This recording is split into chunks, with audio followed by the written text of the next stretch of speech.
Before there was light, there was darkness. Before there was order, there was chaos. An endless war between the gods and their enemies. A war the gods could not win. Till a champion arose, wielding a weapon of otherworldly power.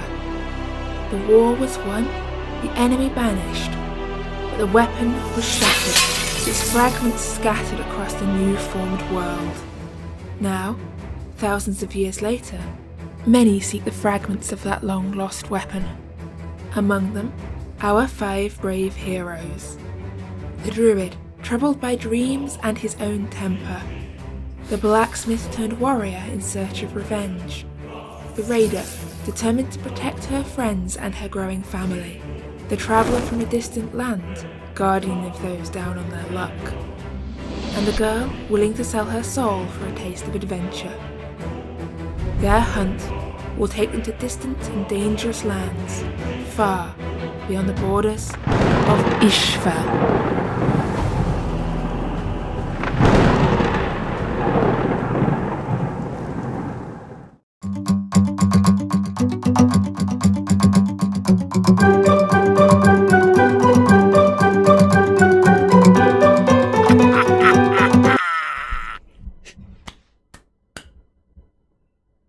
Remember when I said I'm going to forget to push one button?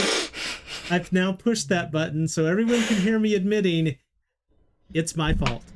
It is my fault. Okay, so I would just like to just really say that this is the Isfjell experience. This is what you come for.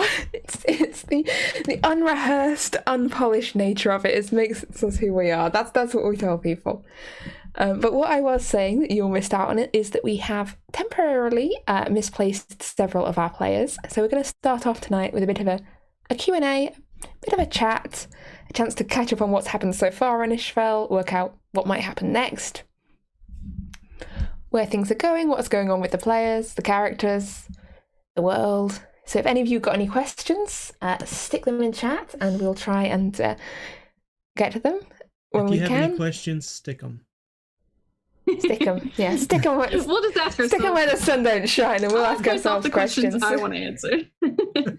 And then I believe the goal for today is still to get to play at some point. Hopefully, we should have potentially 2 players join us in an hour or so, if they can.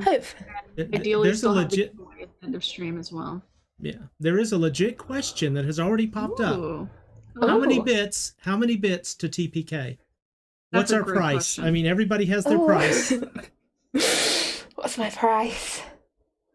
You know, I don't understand bit economics yet, so I don't know how much a bit is worth. I don't know. How many bits would you say Adair's life is worth? I'll put it this way. How many bits is your worth, Adair? For enough bits, I could finish out the legendary on D&D Beyond, so we would have every book published that's on D&D Beyond. And I only think that would take about 500,000 bits. 500,000. Somewhere in there. So. Okay, so that's the price. You don't sell yourself cheap. You don't sell yourself cheap. And someone take a switch from the mom tree and beat Adair for not pushing the button. No, gladly does. I will let you know that Mommy Oak did not believe in spanking. That was not her thing. She was more of a timeout and watch the leaves grow type of mother. Very good. That explains some things, I think, about your character. It does. I miss when Adair used to sleep in the rafters. Adair has... He needs to get back with his truly weird roots. For those who didn't experience Adair at the beginning, he's a strange man. I heard you say that, and I just want to say, using the term roots is racist. Oh, I'm sorry. I'm sorry. You know, I'm part tree, so roots. Yeah. That's right. You're not part tree. Oh, that's right. You ripped that away from my character. Okay. Hey. You left an unknown parent's story. We've still not had a chance to sort of follow that through to the end. I'm hoping at one point we'll get to sort of revisit that and figure out a little bit more about where Adair came from and what that's all about. The non-Fey roots are kind of get it rooted. Yes, it's really interesting. So. I'm excited. But yeah, we do have one question, which was for all of us, which is how we got into this, why we're streaming, what madness possessed us to do Isfjell. Yeah. Why are we doing this? Isfjell was actually my first official stream with this group. I was in a group that was back when we were on our previous channel, because we started out on Lawful Stupid. I was in a group called Drinharrow that had a couple of familiar faces that y'all may have seen around.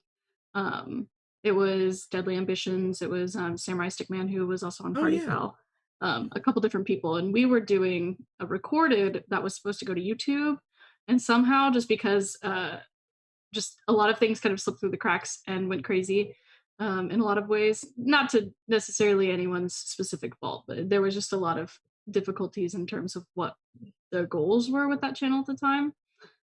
We never actually ended up getting to do anything, and so I was like, okay, well, I really want to do something and be on a stream, or like have what I'm doing go towards something, because at the time I was still in college, and like that was a lot of free time that I was giving up to be in that group, because I didn't have any other free time really beyond it. So I was like, well, I want what I'm doing to actually go be something that people see, because I like entertaining people. So Isfjell popped up, and I was like, hello, Tis, please. Because I had been in a one-shot with Tis before called Cthulhu. And I murdered her with a bear. Yes, and she I thought, died. Great, that's a good... And I said, that's awesome. Sign me up for your campaign, please. So, I mean, that's why I wanted to be here. My boyfriend James actually started in Lawful Stupid before I did, and he was with Party Foul.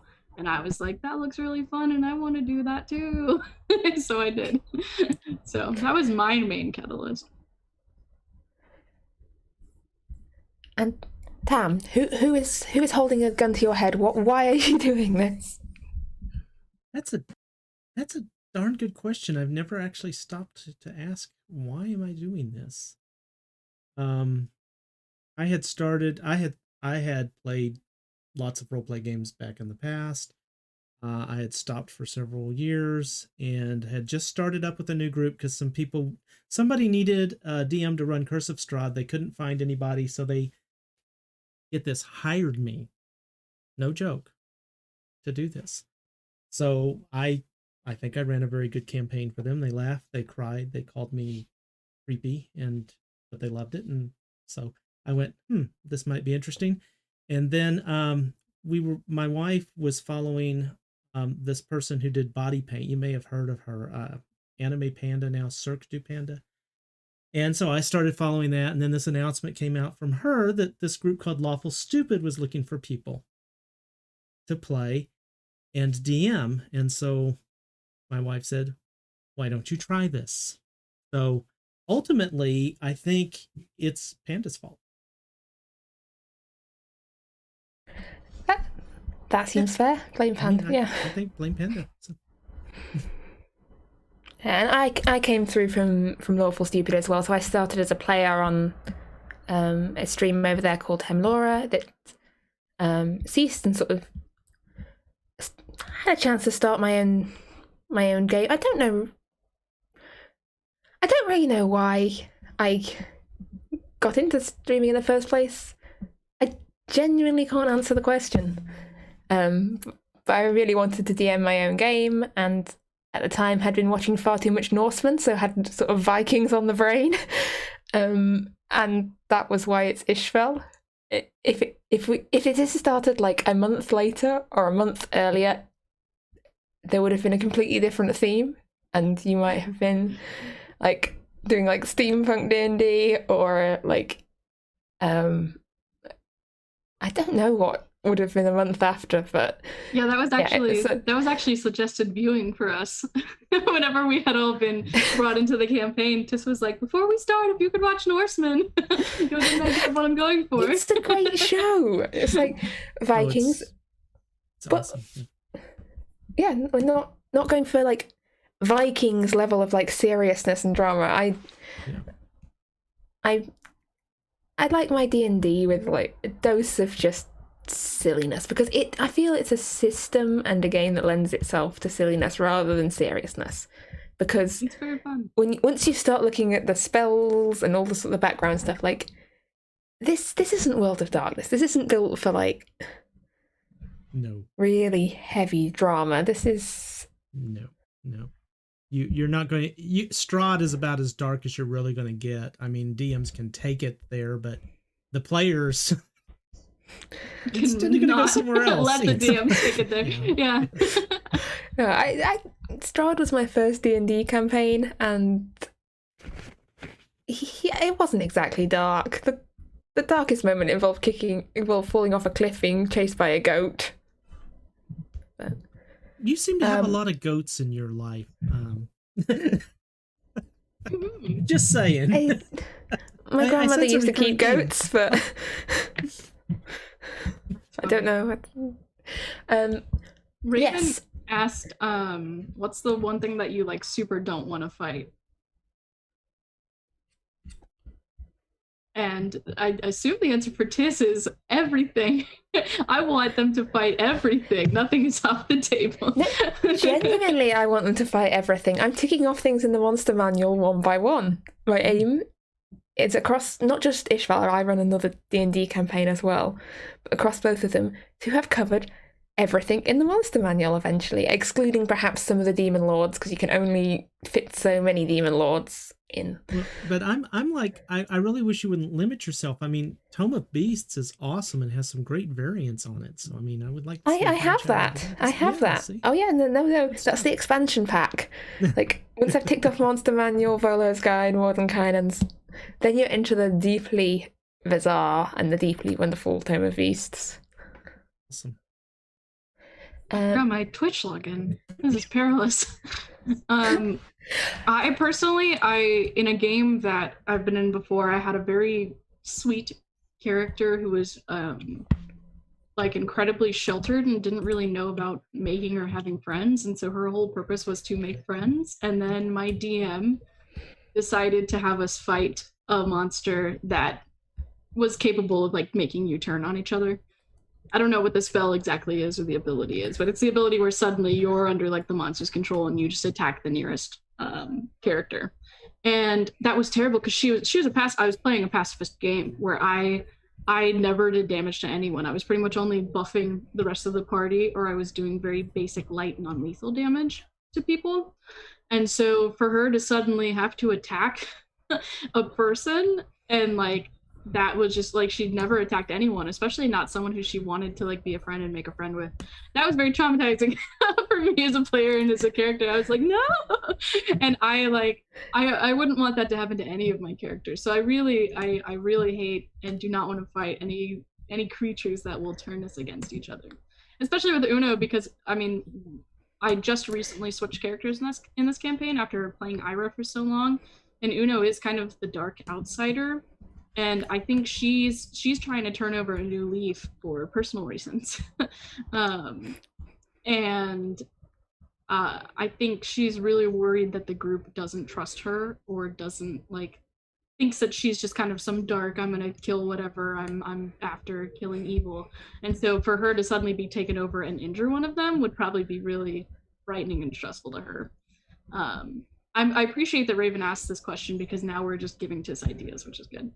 I was going to say this is quite a dangerous question. Yes, it is. but an interesting question. But yeah, so I think I would really, both as a player and as a character, I think fighting something that would take away the will to like be in control of your own morals would be very damaging to me. But yeah, to those of you who've just joined us, we're doing a bit of a Q&A and a hangout before we start up with the game, hopefully in a bit. And also, we are still doing our giveaway at the end of today's stream, which will be a giveaway of a $50, I almost said pound, a $50 US dollars gift card to Drive Through RPG. But I believe as it's a gift card, it is still open to those of us who absolutely live outside of the US. So I 50. have given Drive-Thru RPG gift cards to people in the UK, so I know it works. So yeah. Oh, that's good. So yes, don't feel limited There's a lot by of stuff on Drive-Thru RPG. Yeah, and that I recently got the Blades in the Dark on like print on demand, so I can actually absorb it because it won't be on a screen. I have to say, their print on demand has actually been a lot higher quality than I assumed it would be. It's really pretty good. That's cool. I'm quite pleased with it. But good. And we're doing this giveaway because we reached 100 subs on our YouTube channel. So thank you to everyone who helped assist. Yes, I think we're about 112 now. Yeah. And thank you to McStabber Studios for putting this out here to do this. Yes, thank you so much. Donation. It's a fantastic community to be a part of. My answer really is like I want to fight whatever you bring up. I didn't want to not answer, so I have. Oh no! Sorry, I didn't mean to interrupt your answer either. No, you didn't interrupt me at all. I was just being silent. You want to fight everything? Everything. Whatever she throws at us will be interesting. Yeah, I agree. And I think it will be interesting for the team because we have enough variation and weirdness amongst us that while Kressara tries to date it, Aldous will try to sedate it and then burn it. Torvald will, of course, lightning strike it. And I'm not quite sure what Adair does. He'll love it with a badger, I guess. I don't know, so. Turn into an animal. Uno clocks the situation and goes, do I care? So Uno stays in the corner and decides whether or not it's worth killing. Is it undead? Yeah. Is it a demon? Are demons? She's a pretty black and white character for the most part. I'm excited to explore her and make her not as black and white, but that's really exciting. Yeah, I am. Oh, we got 750 cheers. Thank you. Oh wow! Thank you. As well as a host from Joshua Niedzwecki. Thank you. I would love to know how to pronounce that if he wants to post it phonetically. Yes, I would love to know. I did my darndest. We have another question. Oh, I'm sorry. Go ahead, Tess. If you're ready. Ask the question. From Shade Maraquenda, I assume. What was your favorite moment in Isfjell? Ooh. We've been playing for over a year now. I know mine. Go for it then. Yeah, please. I'll think. Mine was the picnic with Ira. Oh, that was a really... In the middle of death, destruction, and horror. That was a sweet... Roll the clip. No. Hold on, let me turn on the morph here. That was a really sweet moment. We were in the middle of this like underground dungeon, and there was this room that had like symbols on the wall, and everyone else was going and exploring and doing stuff, and Ira was just like, let's hang out. Let's just chill. I think we were having a short rest, maybe. I feel like there had to have been some purpose behind it, but for the most part, it was. I learned that Adair had a lady friend. After having not known a whole lot about Adair, that was really nice. And then we got to see her on the one shot, which was really fun. That's true. Yeah. So, oh gosh. I'm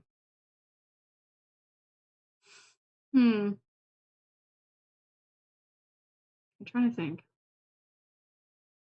It's hard. It is. It's really hard. I have to say, I do like the moments when the action pauses for a bit and you get the characters sort of talking to each other and sort of getting into things, and some of the slightly weirder interactions with NPCs. I have to say that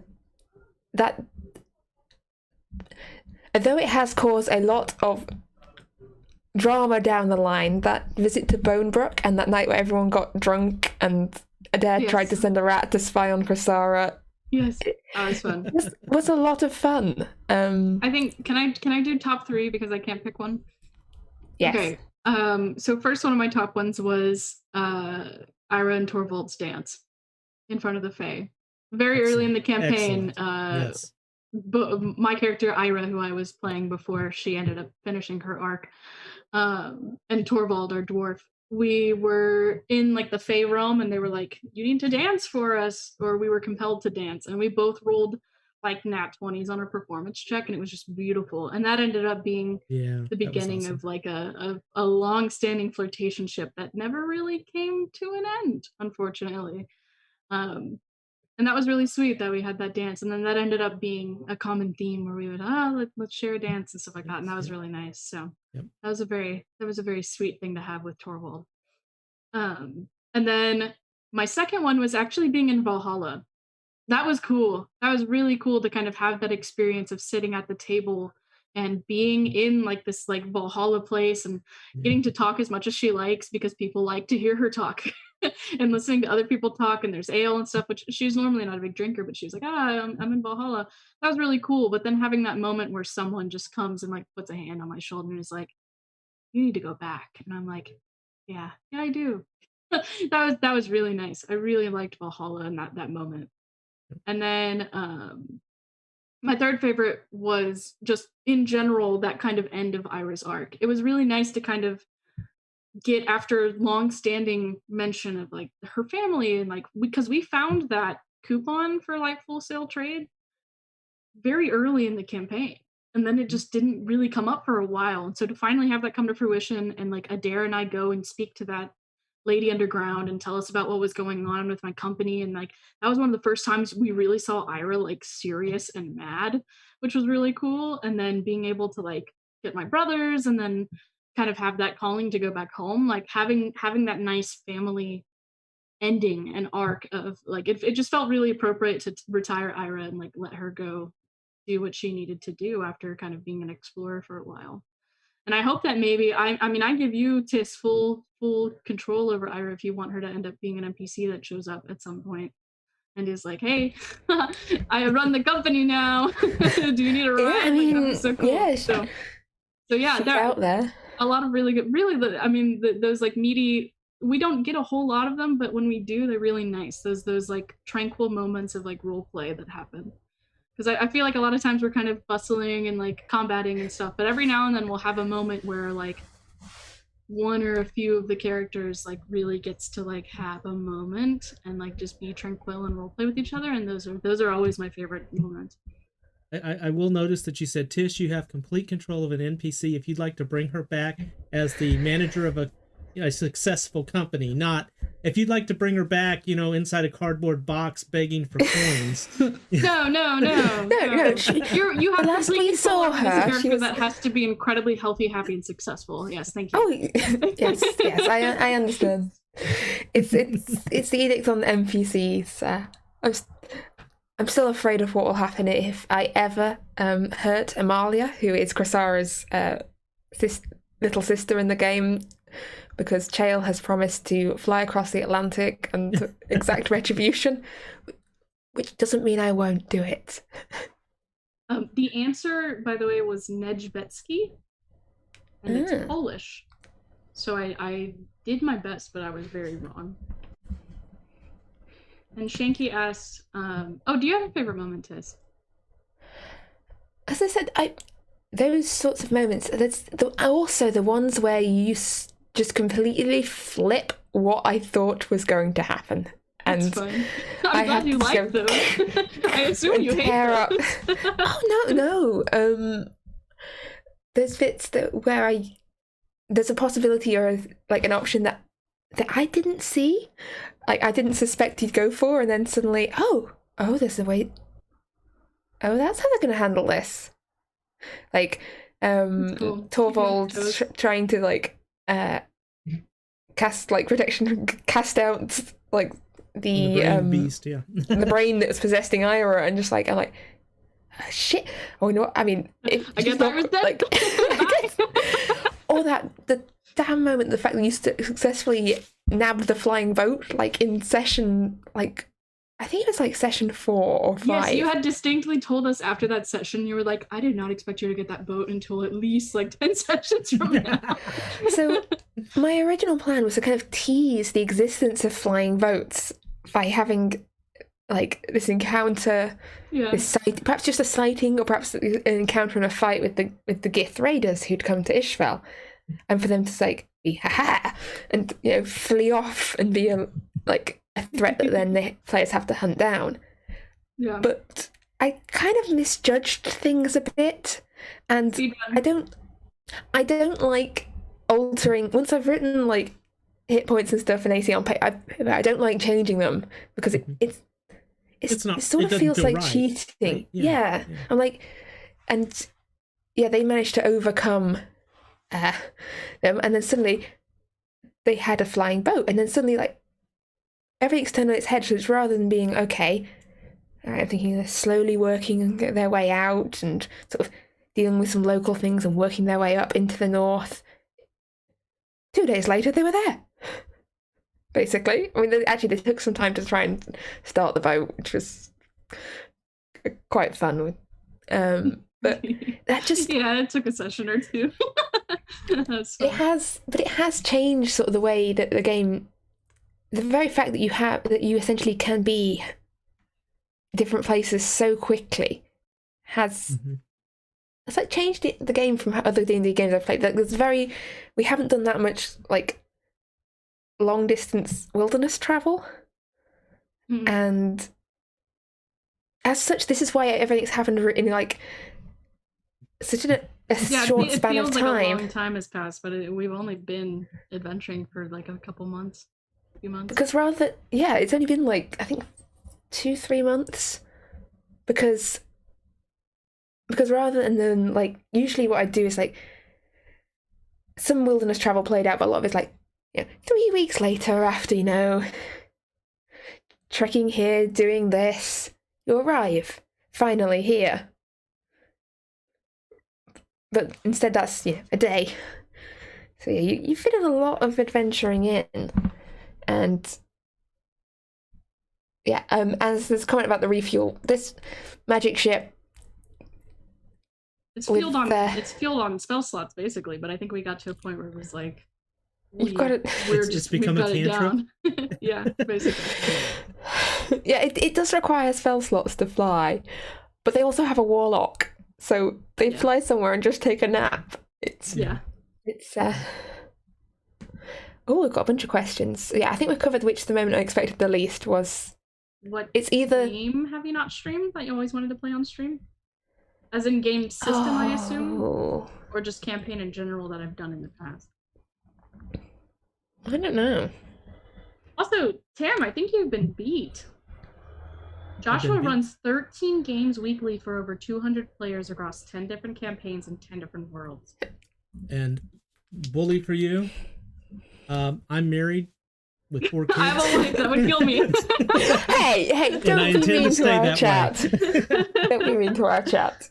No, I think I saw that scroll by earlier, and he did thing about a session earlier today doing a teach and train for 54. I think it was 54. I don't have it up in front of me now, but I'm like, that's awesome. No, I could do. Yeah, come join the Discord. I would love to chat with you. There we go. Yes. Please join the Discord. I think you would be an incredibly valuable member. I'm sorry, not that all members aren't valuable, but that'd be awesome to have you around. What was I going to say? Yes. Oh, game systems. I don't know, because I've been streaming D&D, and I'd love to stream some more Call of Cthulhu. I've only done a couple of one-shots. Yes, and it's a really fun system.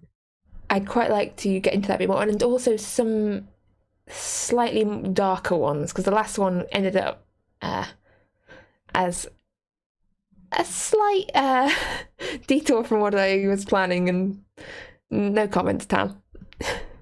But yeah, so I'd love to run some more Call of Cthulhu. So I've accidentally seems to have started up a Blades in the Dark campaign, which is another system I love. I don't know what other systems I'd really like to stream at the moment. There's not many others that I feel I know well enough to run as a stream. There's other things I want to try out, but I don't feel like confident enough in yet. I don't know. I just started a game just on personal time with some friends of mine in the Lancer system, which is a mech game. And I'm normally, a part of the reason why I wanted to do it is I'm normally not like a mech person. I'm not really into the mech fandom or know a whole lot about them. And Lancer is a very intimidating system for me because of that. But it's in like a personal, just like game with friends, and so far I really enjoy it, and it's very interesting, and I think it's going to be really fun. And so I think streaming something like that, just because I've never heard of it until recently, so I think streaming it for the sake of people knowing it. There was also that game that Shanky mentioned whenever we were doing 10 Candles. It was the one where you like cut snowflakes. That sounds so cool. I know that part of the discussion was that it'd be hard to do because you would need to be in person and be able to like trade snowflakes and stuff, but that sounds like such a cool game if we were able to find a way to do it. To serve tree hunger. There it is, yeah. Yeah, there's so many interesting systems out there, and yeah, I feel like I've just like the tip of the iceberg. Yes. And in terms of what exists and what there isn't. And need to run some more one-shots to test some things out. Yeah, I really just want to play anything. I'd love to. I try not to take on too many campaigns at a time. Like I pretty much just stuck with Isfjell, and then I try not to do many of the other campaigns because I look for the one shot, so that way I can get little opportunities to try as many different games as I can. Yeah. What else have we been asked? We've been asked. Shanky asks when we get mind flayers riding dragons throwing fireballs. Soon. One day. Along with that, there was one from Mortuus. What was the moment you expected the least? I think I put that down to either the vote theft or accidentally managing to get Ira killed down a side dungeon, which yeah. Because yeah, the whole trip down the forest detour, which started out as just like a minor, like let's just throw this random, well, not entirely random. It was connected to the existing and extensive mind flayer threat. It was meant to be just like a subtle hint, and then because it ended up killing Ira, spoilers, then led to this whole druid thing, which was to resurrect Ira. Yeah, and Drinharrow was cool. It was fun. Spiraled things, which, yeah, like I was like, just that moment when I was like, shit, she failed her intelligence save again, and oh no. Yeah, that was crazy. Oh shit! Like, what have I done? And of course, Tiss frantically messages, "Do you mind playing the bad guy?" And I said, "No, of course not." Are you kidding me? Yeah, also, Shanky said, "I still haven't gotten to play with Moira," and that's just genuinely not true. We were in the 7th Sea one shot together. It was only a one shot. Well, it was a 2 shot. It was a one shot, yeah. But, if Isfjell were... Oh, let me read this in proper... I'm going to translate this. When you TPK everyone, what game would you replace Isfjell with? Probably... Well, actually, I'll caveat this with it depends on what month it is that I manage to TPK everyone, because that very much depends on what is currently in my brain at the time. But at the moment, I think I'd probably try and get together Call of Cthulhu, but like a gaslight Call of Cthulhu. So that's the sort of like 1880s, 1890s setting, so a sort of Gothic Victorian that'd be so fun. So style awesome. game. That'd be really fun with this group too. Yeah, because we all agreed like we do Isfjell not to stream, but because we like playing with each other, and so I think we would just do whatever we all thought was cool and go for it. Yeah. Do the thing is like, what sounds cool at that given moment? Yeah. And roll with it. But the flying boat also unfairly reduces the chances for a dare to be waylaid on the road. How would you compensate for that, Tiss? By stripping away all his past and identity. I strip away all his past and identity, take away everything that means anything to him, and just turn his world upside down. So pretty much we're on course. Yeah. Cool. Yeah. Okay. I mean, so in other words, Pivy's going to die very soon. She just made it through that one shot. Oh no! Why do you think I invited her into the one shot? I was like, this is my chance. But she survived. Also, my answer to the least expected thing that's happened is there hasn't been. The moment I saw who I was playing with and who the DM was, I was like, all right. I have an idea of what's gonna happen. And it's You do? and everything that's well, I have an idea of what level of chaos to expect, and so far it's been pretty on par.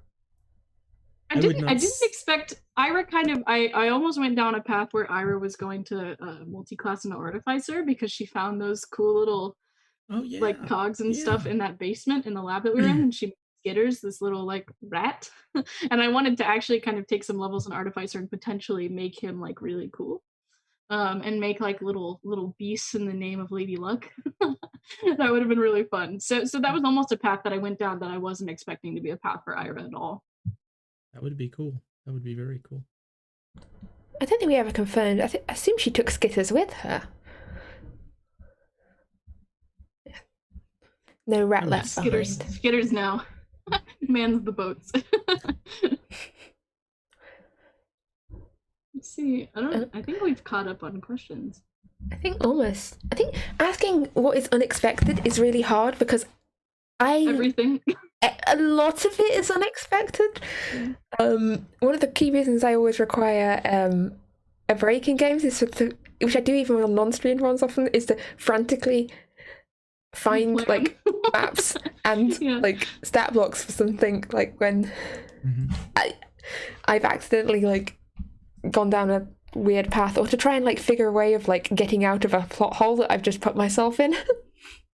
Oh, you've decided to go down this path? Sounds like a good time to go to break. See you in 5 minutes. Well, usually, I've decided to that guy knows that guy. Okay, that makes no sense. Okay, I need 5 minutes to go and work out why I just said what I said and how it made perfect sense all along. Ooh, now that Moira changed characters, who's giving lusty eyes to who? Well, Chael's giving lusty eyes to everyone. In a green... In green. Oh. Oh no. I'll be back. I don't know where the green thing came from. Like, was that just... I think it was just that one elf that she slept with, and then it just continued to be a thing. It's the legend of Bonebrook. Bonebrook, you know? Yeah. She got the Bonebrook disease. Green clouds of vision. Well, so I think part of the reason Torvald's story hasn't really been unveiled much. I feel like Ira, like pretty much most of Ira's relevant backstory has like been uplifted and came into play, and that's a big part of why I wanted to retire her, is there wasn't really any like stuff behind her anymore, and the stuff that was behind her was now out in vision, so it was like, oh well, I need to go pursue that. But Adair we've seen a little bit of. Kressara we haven't really seen a whole lot of, and Torvald we haven't really seen a whole lot of. And Albus we've seen a little bit of just because we've met her family, and I think her family and her sleepwalking is kind of a lot of kind of what makes her who she is. I think we saw more Torvald. Sorry, I think we saw more Torvald in that one shot where we were going back and seeing more of the what was the Raiders? I'm doing horrible. The Black Ship Raiders. Yeah, the Black Ship Raiders. Thank you. I knew it was something. Who were like in that. league with the Gith? Yes. Yeah. Yeah. So we're seeing some of that, but yeah, I would love to see some more. I mean, the depths of that. Yeah, the metagame of sorry, didn't mean to. There you go. I was just gonna say the metagame of me being a player and seeing the players. I know that Torvald has a ring that he keeps on him, and whether that's the ring of like, I can only surmise that something tragic has happened to Torvald's loved ones. That feels like what's going on. And it feels like, yes?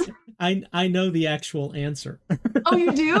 Yes. And I think that's, and I was trying to put it together because I don't actually really know much about Torvald. I think something happened where like his family, like something happened. And so I think maybe he had a previous miss and she died. And so I think that's why the Ira thing kind of was a slow burn, was because he wasn't sure if he was ready to move on yet. That was what I attempted to figure out in my head.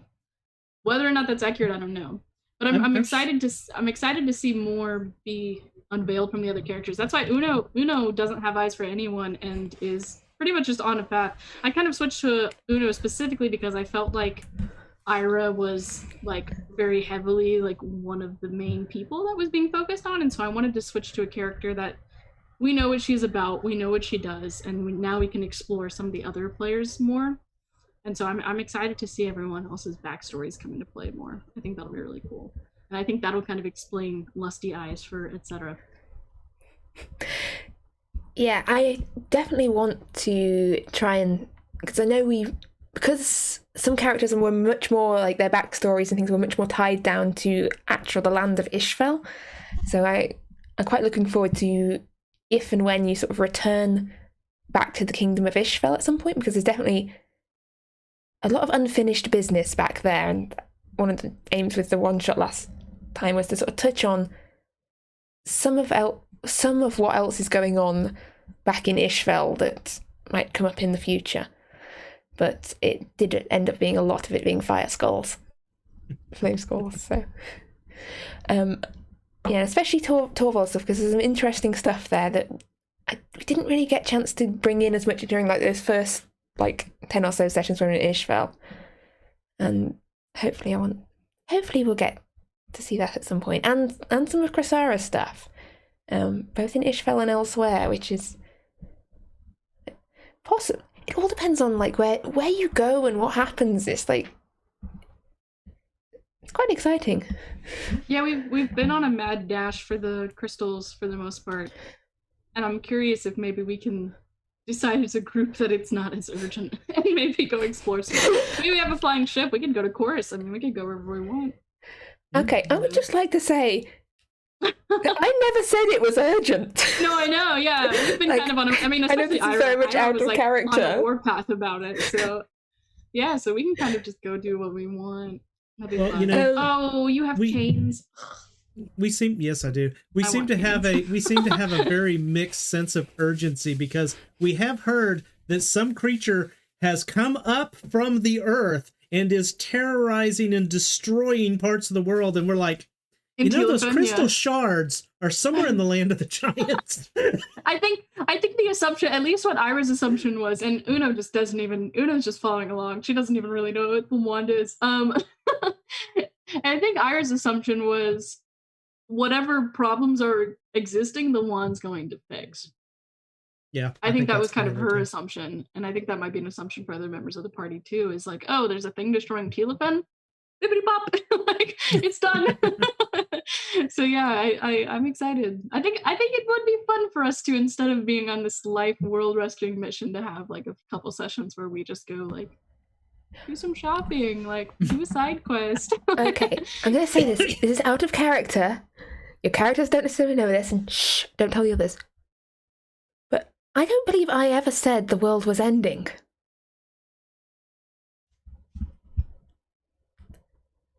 I believe that was something Torvald started saying. I thought it was. And just kind of caught on.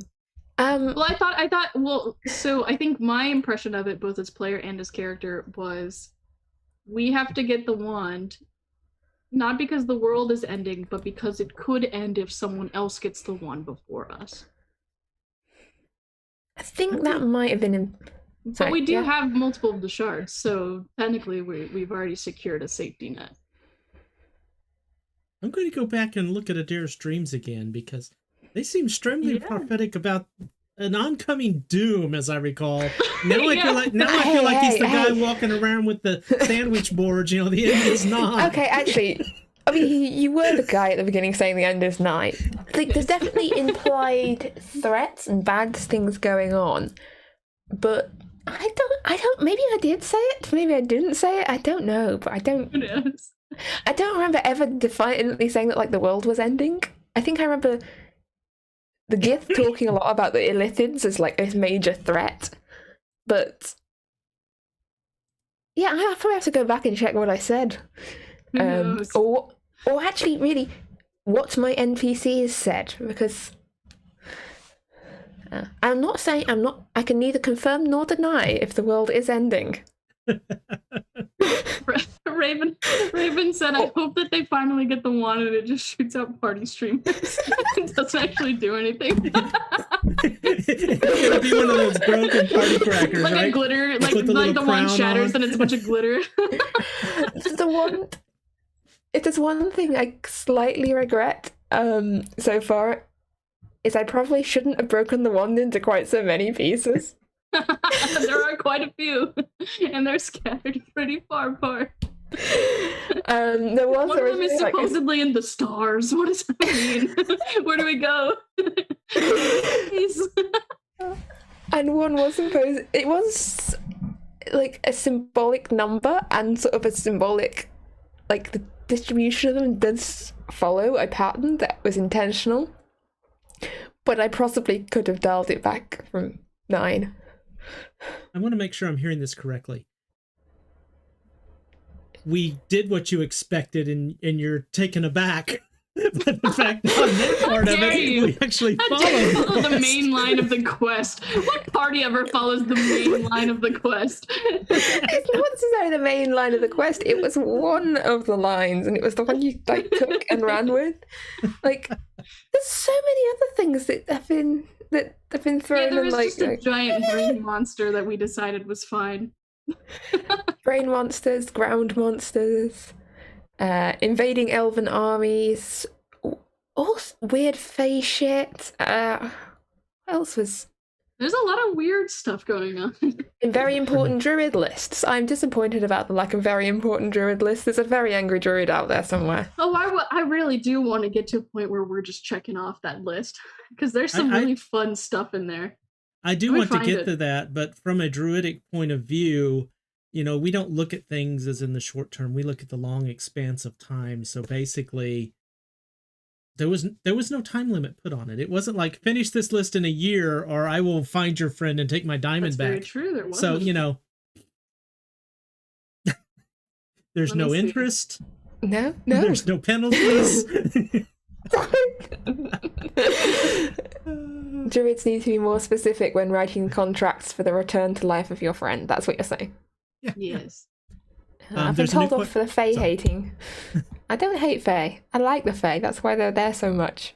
Being their wonderful evil, morally ambiguous Fae selves. They're not necessarily evil. They just got different goals. I'm gonna look at that list. See if you can pull the list up. What is your favorite game system? I assume that's for everyone because it was not pointed to anyone particular. Ooh. I kind of want to just say D&D out of comfort.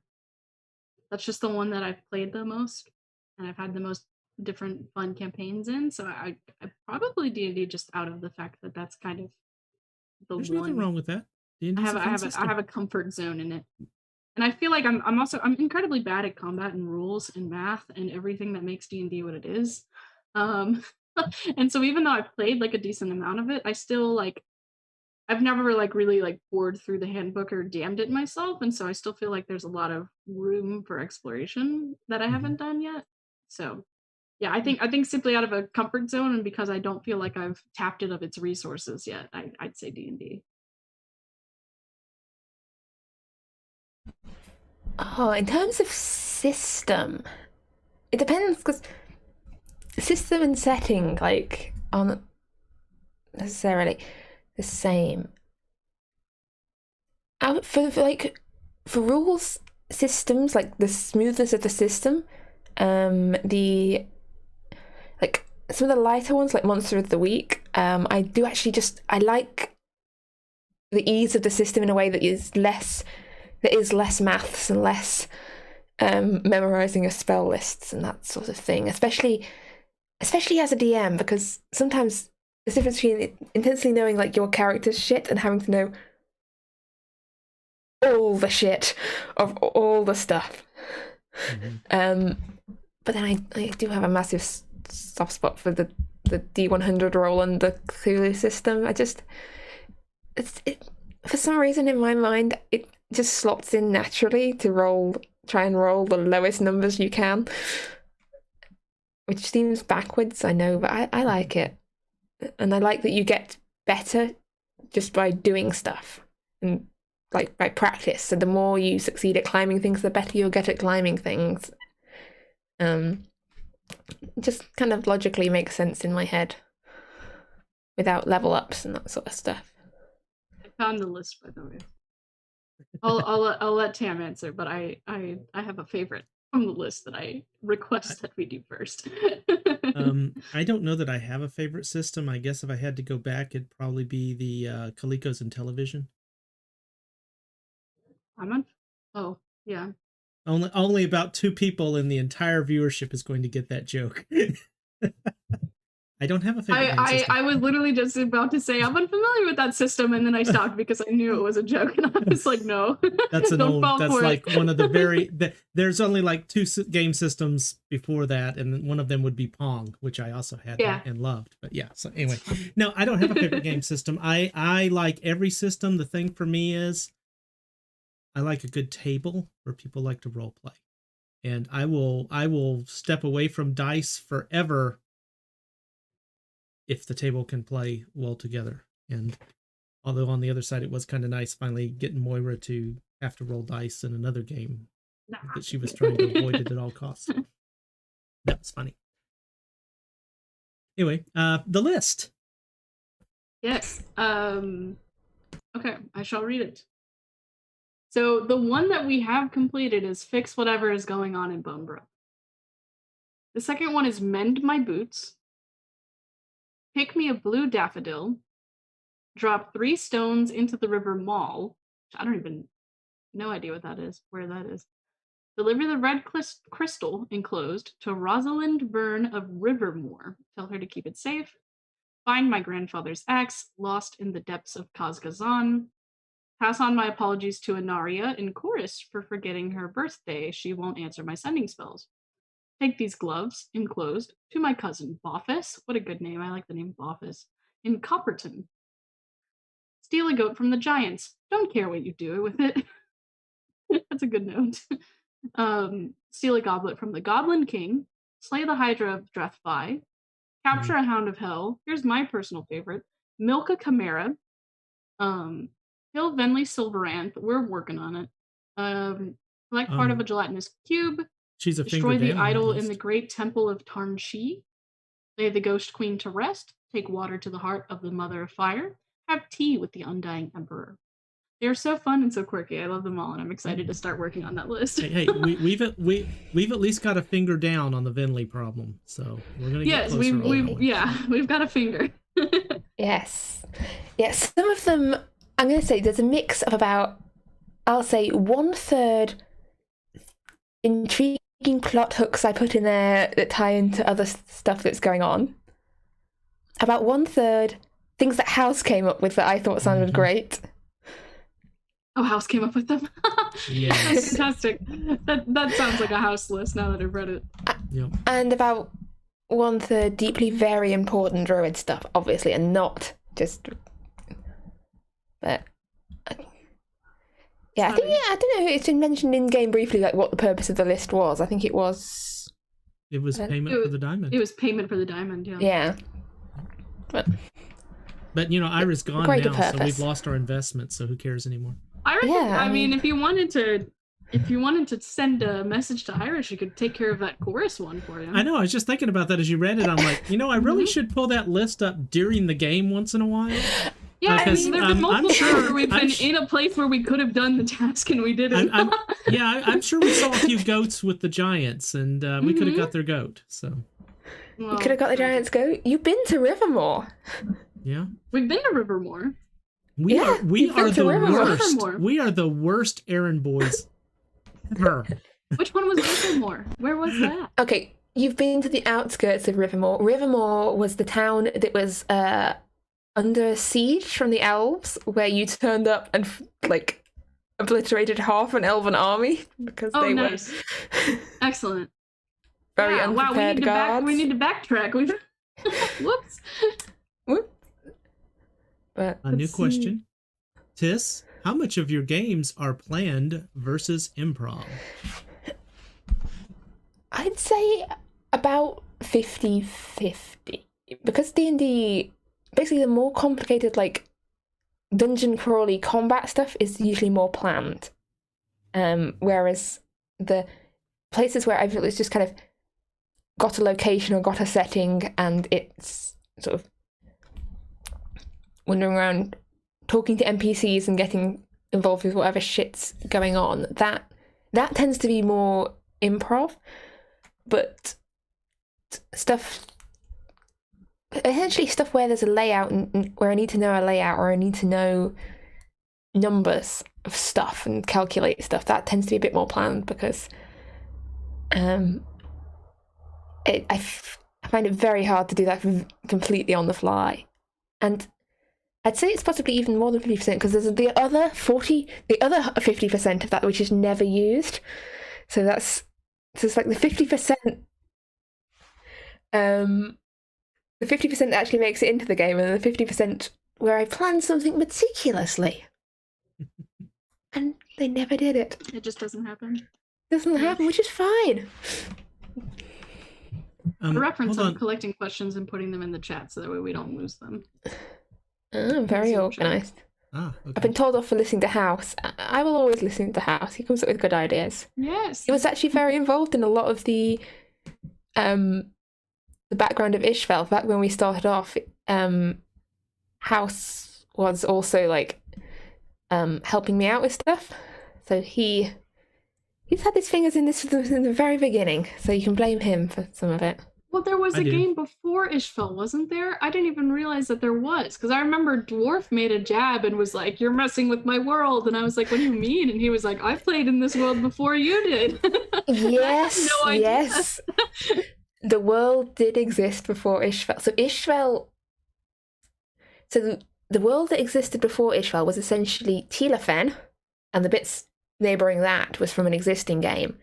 And then when I came up with Isfjell, rather than creating yet another hot world whole scale, I decided to attach it to the world I'd already started making, because I thought, let's make things extra complicated. Yeah. So the previous campaign, which is now has actually petered out, that one, sadly, was in Tilafen, and I've tried not to involve too much of that in what's going on with Isfjell, but there have been a few mentions of a couple of bits and bobs and a couple of NPCs that's cool cropped up in one form in that game that have been seen again. People like the Queen under the city in Yezavin. Cool. She was originally from that game, although I had to tweak her a bit when I to fit in. That and the villain I have a slight soft spot for as my favourite villain, or semi-villain so far, but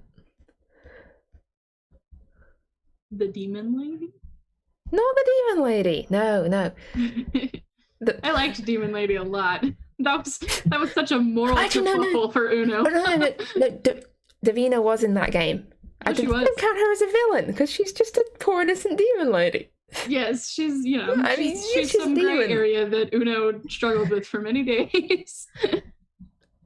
But yes, she was okay, I guess. She did have her origins there. That's cool. But no, that's fun. I always liked having a pre-session and then having stuff from those kind of end up appearing in the actual world. Less work to do. But yeah, I'll have some people run some stuff and then we'll make those people gods. I don't know. It's always a fun way to world create is have the other people do the creation for you. Well, actually, yeah, some of the, I think a couple of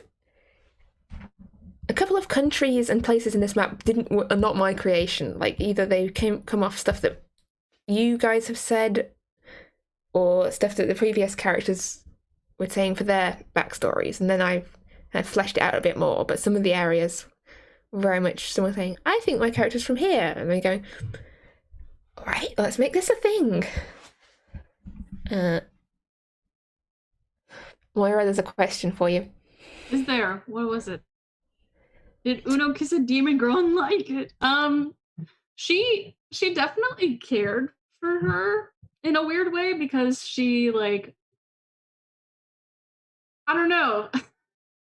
There is a relatability to this person, and it was a moment where she Davina was one of her first opportunities to try to be a good person, if that makes sense.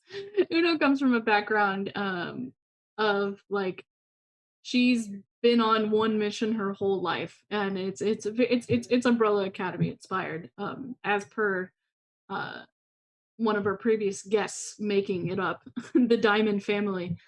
Basically what happened is my boyfriend who guested made a character named Four, who was part of the Diamonds.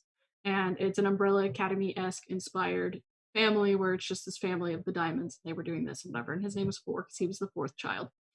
And then Ira died, and I needed to make up a fill-in character while Ira was waiting to be revived. And I was like, oh, well, I thought the whole diamond thing, and maybe I'm biased because it was James that made it up, but I thought the whole diamond thing was really cool. And I was like, I definitely want to explore more of that because that's an interesting faction and family that could be very powerful. And there's an unlimited amount of siblings with unlimited amount of interests throughout the world that can also be encountered as NPCs. So I was like, oh, I'll make Uno. I'll make the first of the siblings. So she's the oldest of the Diamond family. And her whole like thing is she's trying to bring honor to the family in the way that, you know, is what she wanted. She did have some level of like, this is what I do. And she has just, she's a blood hunter. And so kind of the blood hunter lore is like you mingle, you kind of become the monster to understand the monster. Like your blood mingles with the blood of like monsters, basically. In that way, you're able to use it to then harness abilities that you then apply to your weapons. And so she just has a pure hatred for the undead and uses that to try to go to places, purify that, and then, you know, spread the diamond name, bring fame to the family, which is what her father wanted, etc. So she's been raised in that Umbrella Academy-esque way where like that's what her life is, that's what she does. And so in terms of like little flings, romances, etc., she's never really done that or cared for that. And so I don't know if she'll actually ever kiss anyone and like it because she's been kind of raised very chaste and has that virtue of like, no, this is my mission, this is what I do, I work by myself, I'm Uno, which has been kind of, you know, thrown up in the air because she's decided to join this party, which was partially done because her brother, Four, made by James in one of the one-shots that we did where Uno and Four actually met up again. Trigger warning, he committed suicide. And so she's had this sudden like, oh my gosh, like this was my brother. And not by familial tie, but by that like adopted familial tie. And she was like, I have just been doing things by myself and maybe I could have helped him, maybe I could have prevented that. And so now she's with this party and she's like trying to be kind of a better person and like not do this just for the family, but do it for the good of other people. And Davina was one of her first opportunities to be like, hey, let me give you a little talk with my older sibling wisdom, which I wish I could have done before. So there was definitely a care for her, but I don't know if it was like a flirty care. It was more of like a sibling care almost. It was her opportunity to do for someone what she couldn't have done for her brother. And hopefully more opportunities like that come up for her and she can kind of go on this character arc, which I really enjoy. I like being able to have that kind of change in expression in characters a lot. So that was a really, really long, complicated answer to did she kiss someone? Short of it is no. Yes, an adopted complicated answers. Yeah. Yeah. And long, complicated answers are good. You've been asked. Okay, this is a question from Shanky. Would you use a deck of many things if your DM had given you one?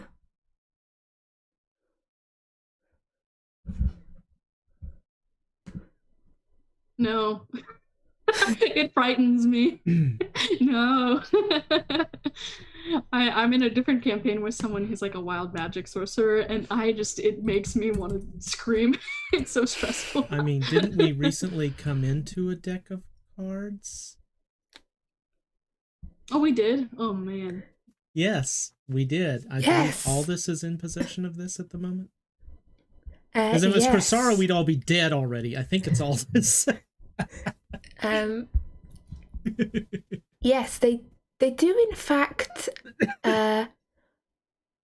own at least some of a deck of many things at the moment that came into their possession in the Giants' Horde, and it will be interesting to see whether or not they use that and what will happen if they don't use that, because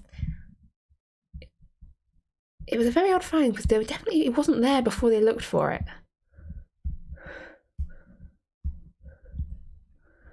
And yeah, that was. It'll be interesting to see if anyone ever lets that fall into Kressara's hands, because you are all doomed. Oh Lord, no. She is a force of nature, I think, and Torvald is also a force of nature, but I feel, slightly. Yeah, I don't know that he would more use control. Well, I guess we'll find out if he'd use the deck. But... I don't think he'd use it. I think Ira would. I can't see Ira Aldous using it. Just to protect us all. What about Adair? No. He's very much ends justifies the means. So if it came down to a moment where there wasn't a lot of options, he probably would.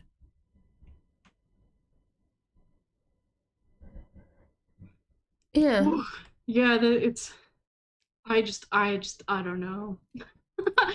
I like things to be structured and expected, which I know is a bad thing to like as a D&D player with very chaotic fellow players. But if I had a deck of cards, I would throw it. I would set it on fire. What if you? That's probably sensible. Can you activate a deck of cards like all at the same time? Can you just get a group of people and have them all draw and like it all just happen at the same time? I think would each the world card break? draws. Would it crash? Would the system crash? I think by definition, each card's a separate draw, if I remember right, on the deck. I'd have to go over the rules if anyone ever looks close to drawing from it. On that same line, someone was asking what your favourite magic items are. Ooh. Who knows? I know mine are the ones that do anything useful. Yeah, I like all the dumb ones. Which is why I think you've got the hat of vermin, and Ira had picked up like a staff of flowers and like a cloak of billowing, and I just love those sort of things. I stand corrected. Before you draw a card, you must declare how many cards you intend to draw, and then draw them randomly. Any cards drawn in excess of this number have no effect. Otherwise, as soon as you draw a card from this is what I was thinking. As soon as you draw a card from the deck, its magic takes effect. You must draw each card no more than 1 hour after the previous draw. If you fail to draw the chosen number, the remaining number of cards fly from the deck on their own and all take effect at once. Yes, that's so cool. That's so cool. I want that to happen, but nothing else. Not one. If we're gonna draw, we may as well just draw everything. That's so crazy. I love that. But oh man, I don't know. I don't know magic items very well. Is there an easy, fun list to look at? There's lots of lists, but they're various levels of long. I have the magic card, the books of the cards that have every magic item that is listed in any of the books. And I mean, I've got like 4 binders full up here. So yes, they are available. It's a lot. There are a heck of, and that's not including the homebrew stuff. So yeah, there are a bunch of them out there. Yeah. And actually, sorry. So I was gonna say, I like the ones that are silly, and also the ones that are very practical. I can't think of any off the top of my head right now, but there's a few where you're like, yeah, this is a thing that people would have, could afford it, who would have, and like, this has a purpose, and I can see why people would invent this. Whereas some of the others, you're just scratching your head as to, like, what magician or what inventor would ever think this was a good idea? Which then I think brought about the Cold Water laboratories, where they were making magic items and were really bad at it. There's one I think that is like something like a magical pigment scent, where you can just like draw shapes and they're just suddenly existing. That's really fun. I think that's fun, that you can just doodle a shape and it exists now. That's an interesting magic item, because I can't even begin to think of why that would ever be relevant. But I love it. I love that you can just suddenly choose to create. I had a version of that in my other D&D game that I run on Sundays, which was a gift from the Fae, where someone had painted themselves an extension on their house. Like That's they painted so fun. an extra room that didn't exist from the outside because they wanted more space in their house. That's great. Let's see, what else do we have? Avoid. This black card spells instant disaster. The character's body continues to function as though comatose, but her psyche is trapped. That's awful. Yeah, some of them are more awful than others. Like, some of them are incidental and some of them are, like, campaign ending. And I like to live life dangerously. I really think the way it played out on Critical Role when, I can't remember the character's name, big guy, got the deck and just, he started getting cards and randomly handing them to people. And he handed one to this one guy he met in an alley, and he instantly became like the richest person in the land. And he's like, oh, well, good for you. Would you mind buying me a beer? Kind of thing. So that was neat. But anyway. I'm not up to date on Critical Role. I'm so behind, and I'm almost deliberately behind at this point because it's already that I coincidentally seem to come up with similar plot points. If I actually watch it, then I'll have no excuse. Like, it seems to be a running thing. I come up with something I think is really cool, and then it would happen on Critical Role or somewhere else. I'm like, damn it! I know, now I can't use this. Derivative, doesn't it? The struggle with me for Critical Role is like, I have to watch them play it. Like, I can't listen to it and process it. Like, I need the visual in order to like make sure I'm actually paying attention, and that requires me sitting and watching it, which means it's not as portable and easy to consistently listen to on a regular basis, especially as someone who streams themselves and is in other games. It's just a lot of time that I can't give. That's the thing. If you stream too much, you don't have time to watch other people stream. Other people stream, yeah. That's the problem. And it's like there's so many games that I want to, like tons of the games that I am really quite behind on watching because I am too. I have no idea what's going on. As far as I know, pre-recorded, they're going and then you all die absolutely horribly, and your family members watch you're watching. Opinions on costuming in your games, other games, etc. Ooh. We do costume light here. I think for most of us, we all attempt to be kind of in costume. I bought this shirt over a year ago specifically for this stream. Yeah. Okay. And you do your and I do my makeup every week. And I wear, now I didn't get this for this. I got this from, my wife gave me Molnar, but anyway, and I wear this every week. So, and the glasses are actually part of this because most druids don't wear glasses. So, it's a defining part of the costume there. Very fun. Whenever I first started, I didn't have because we talked about doing costuming and I was playing a character that was blue. And I wasn't willing to commit to being blue every week. I just could not. I just could not commit to it. But I did. If you watch through the YouTube streams, I only wore blue for most of the game. I eventually broke that record, but every single week I only wore a blue shirt or something like that. And I usually I tried to make my makeup look nice and whatever. This week I didn't because we're doing Q&A, but normally now that I'm doing Uno, I almost always try to wear black, and I usually have some under eye baggage because she's very tired and very exhausted all the time. And sometimes I'll straighten my hair when I play Uno. But I just costuming for me is stressful because my relationship with my body in general is stressful, but costuming stresses me out because I don't ever want to feel limited in my ability to be the character. Sometimes I want the character to not look like me, and then if I dress up as that character, it's well, they have to look like me, in some kind of format. I know Panda often makes her characters to wear she almost always, any of the characters she plays, anytime she gets commissions and art and stuff, they're cosplayable, body, body types and stuff that she can be.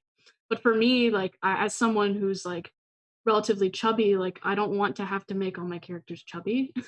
And I feel weird costuming as a character that's not chubby, and it just, I don't know. So that's a weird subject for me, where I like to costume and I try to costume when I can, but I don't want what I'm capable of making myself look like to limit what the character looks like. And I think especially that does come in stuff with D&D where we're not necessarily playing human characters.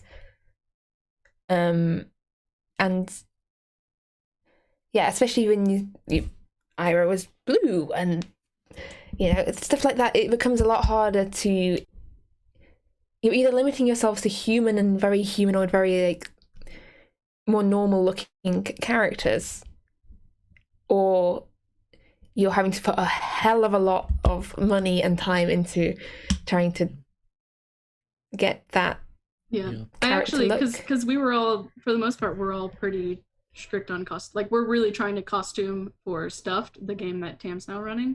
And I went and spent money on a wig. And I was like, oh my God, wigs are expensive. I'm never buying a wig again. What do you mean? So I'm broke post college student. I can't, sometimes I can't afford to costume. You know, I try to costume where I can. I liked doing I like being in costume for Stuff. I think it's enjoyable and it adds to it. But also I've kind of modified. I'm kind of playing a different character than I originally intended to play a little bit, because I then felt reined in by the fact that I was portraying it visually as well. And I think I kind of intended for her to be a slightly different character, and then I think me costuming it kind of ended up making her a little different, because of how my brain works. So you end up with characters who look like you more in a way, rather than... Yeah. I definitely wanted her to be a bit more... I wanted her to be a bit more, like, tougher and kind of more, like, I don't know, outgoing in a way. And I've kind of made her very quiet and very soft, just because I then was playing her and I was like, I look like I'm a quiet, soft person. And so she's come off a bit different than I wanted her to be, because I'm costuming her. And so I think there is kind of, at least for me, there's a bit of a mental block that happens when I costume a character. Because when I'm not costuming a character, like, I can act however I want, because they're a separate entity from me. But then when I put on the costume, it's like, especially coming from a theater background, it's like, I'm in the costume, I'm that character. And like, I have range, like I'm capable of portraying other characters, but I don't know. I've been typecast many a time. And so I think sometimes I fall into that kind of typecasting of who I am when I costume. So it's definitely a mixed opinion for sure for me. I like when people do it successfully. Thank you. It's a journey. It's a journey that I am on. But I think it's really cool when it's pulled off and pulled off well. I think it's nice. Yeah, I mean, obviously as the DM, I don't costume, because that would mean a lot of quick changes. But I see it from a player's point of view. Like I like the idea of indicating, like the stuff with the t-shirt color stuff, indicating character without necessarily having to look like them. And that is, I do try and do that as a DM. Like sometimes, not all every week, but sometimes I'm trying to go for a theme, which doesn't always work out. Sometimes it falls flat. But in terms of like jewelry and tone of like trying to get the concept of of a certain NPC that's important, or a certain tone, if that makes sense. But yeah, absolutely. Yeah, it's like what I try to at least do something to kind of make myself be in that mood, but I don't necessarily fully cosplay. Especially, I mean, that's the other thing, is especially when we have like commissioned art for our characters, like that's what my character looks like. I want you to imagine that. I don't want you to imagine me attempting to be that, because I'm not that. Like, I'm not capable of being blue and having silver hair. I wanted silver hair. Didn't happen. So it's just, yeah, especially when there's commissioned art, like I'm just like, no, look at that. That's my character. That's I don't want to be my character. I'm that's who I am. Especially as someone who wants to go into voice acting. Like, I don't ever want someone to hear my voice and be like, oh yeah, that Moira chick, I know what she looks like. No, I'm this character right now, and that's what that character looks like on the screen animated. So I think that's, there's a lot of things in my head from what my career goals are, what my training are, and everything, where it's like, no, I don't want to look like that. I don't want people to imagine that that's what the character looks like. I want them to look at this art and that's what the character looks like. I totally get that. And I looking back, I wish we just take a picture of you and stick it up on the screen, and we wouldn't have to have live video if you wanted. On the other hand of that, I wish we could rig. What do they call them now? The VTuber thing. You want the expression of hands, then? Rig Dude, that would be so cool. Yeah. Like, I would love to be in a D&D game where we all had like commissioned proper like VTuber rig and we looked like what we want our characters to look like. That's really cool, and I feel like someone has to have done that by now. Well, there's Possibly. products out there to do it, but Yeah. so I am woefully behind in the tech department because there's so many like things out, especially for D&D, with between the mapping tools and visualizing environments and all sorts of stuff, and to really that sort of very prop heavy bring it to life. But on the other hand, I think it's similar to what Moira was saying with costumes. Is I don't like a lot of that because it very much ties you down to what you can visualize and what you can do, as opposed to what you can very like it takes away some of the improvisational imaginary aspects. I find sometimes the more you actually physically pin stuff down. Yeah. No, I agree. Yeah, there's that level of like when you read a book, like I don't necessarily want to this person has to imagine it this way. Like let's all like let everyone hear what I'm saying as a player and then interpret it in the way that they want to visualize it. But yeah. Shanky asked, do you ever see an end to the Isfjell campaign? And I'm pretty sure I have the answer to that, and I think we had a conversation about it once and we just said whenever we get tired of it. And I'm pretty sure that was the actual answer that we had a conversation about. We were like, how long do we want to play this campaign with each other for? And we all just said till we don't want to anymore. There's the two ends. There's the, players say, we would like to move on. We've feel we've exhausted ideas, or we're just, not having as much fun anymore, or just don't have the time, that sort of ending.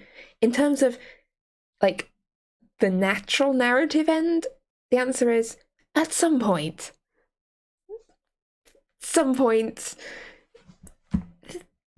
when things reach a major story arc conclusion in about the year 2034. I don't know. Yeah, I know.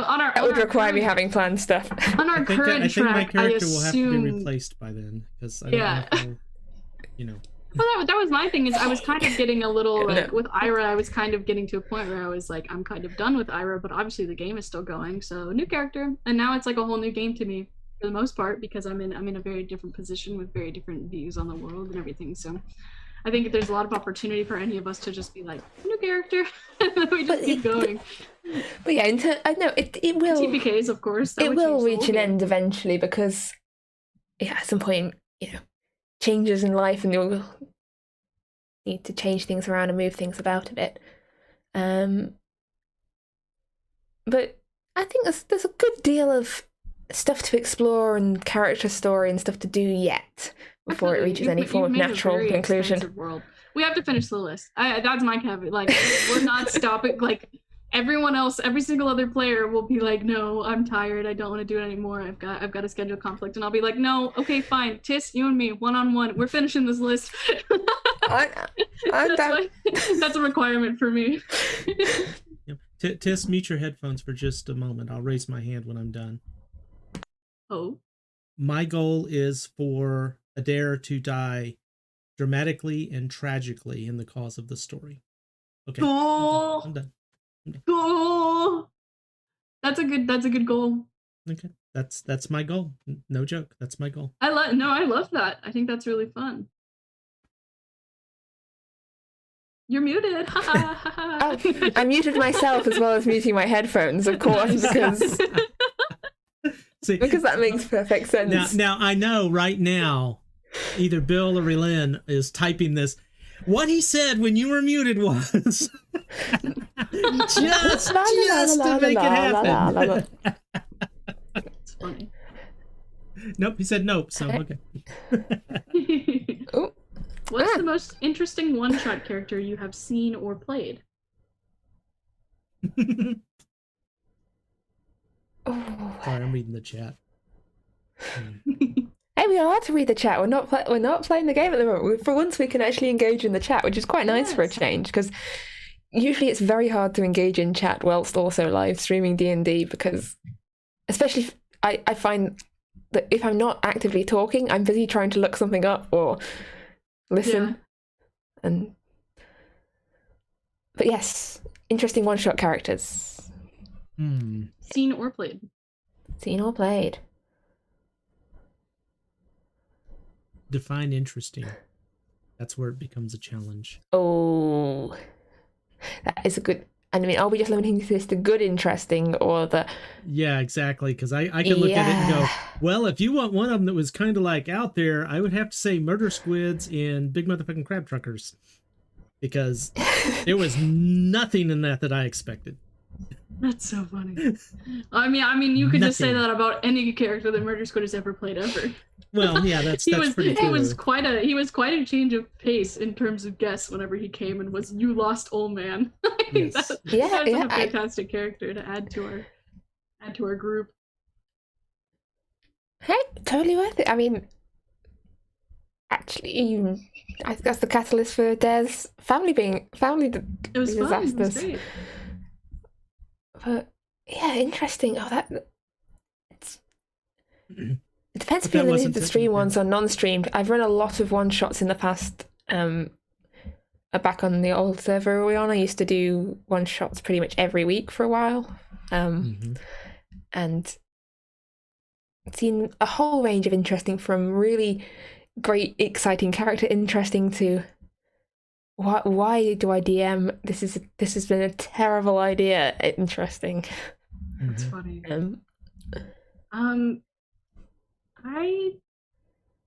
I think I want to say Bluebeard was really interesting, simply in the fact that I wasn't my own character. I was part of a whole. That's more a comment on the system than it is a comment on my character specifically. But I think that was really interesting, just in the fact that I wasn't a character, I was a part of a character. Yeah. So that just system in general is my answer to that question, because that's really interesting to have to be really collaborative like that. And I'd be interested in like doing it again with that same group now that we have a bit more of an understanding of how we work and like kind of see that progression of cohesion. I think that'd be interesting.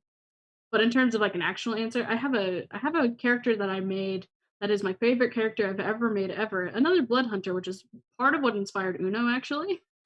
That I made for a campaign that ended up never happening. And this was back when I was dumb and had income but didn't have like bills, so I just wasted it instead of saved it. And so I was in my phase of $100 dice, yes please, grab right now. So I spent like a bunch of money on her. Like I bought a necklace, like I bought dice, like I learned how to write with a quill, like I had gold ink and stuff. Like she was gonna be really cool. And then I never got to play her.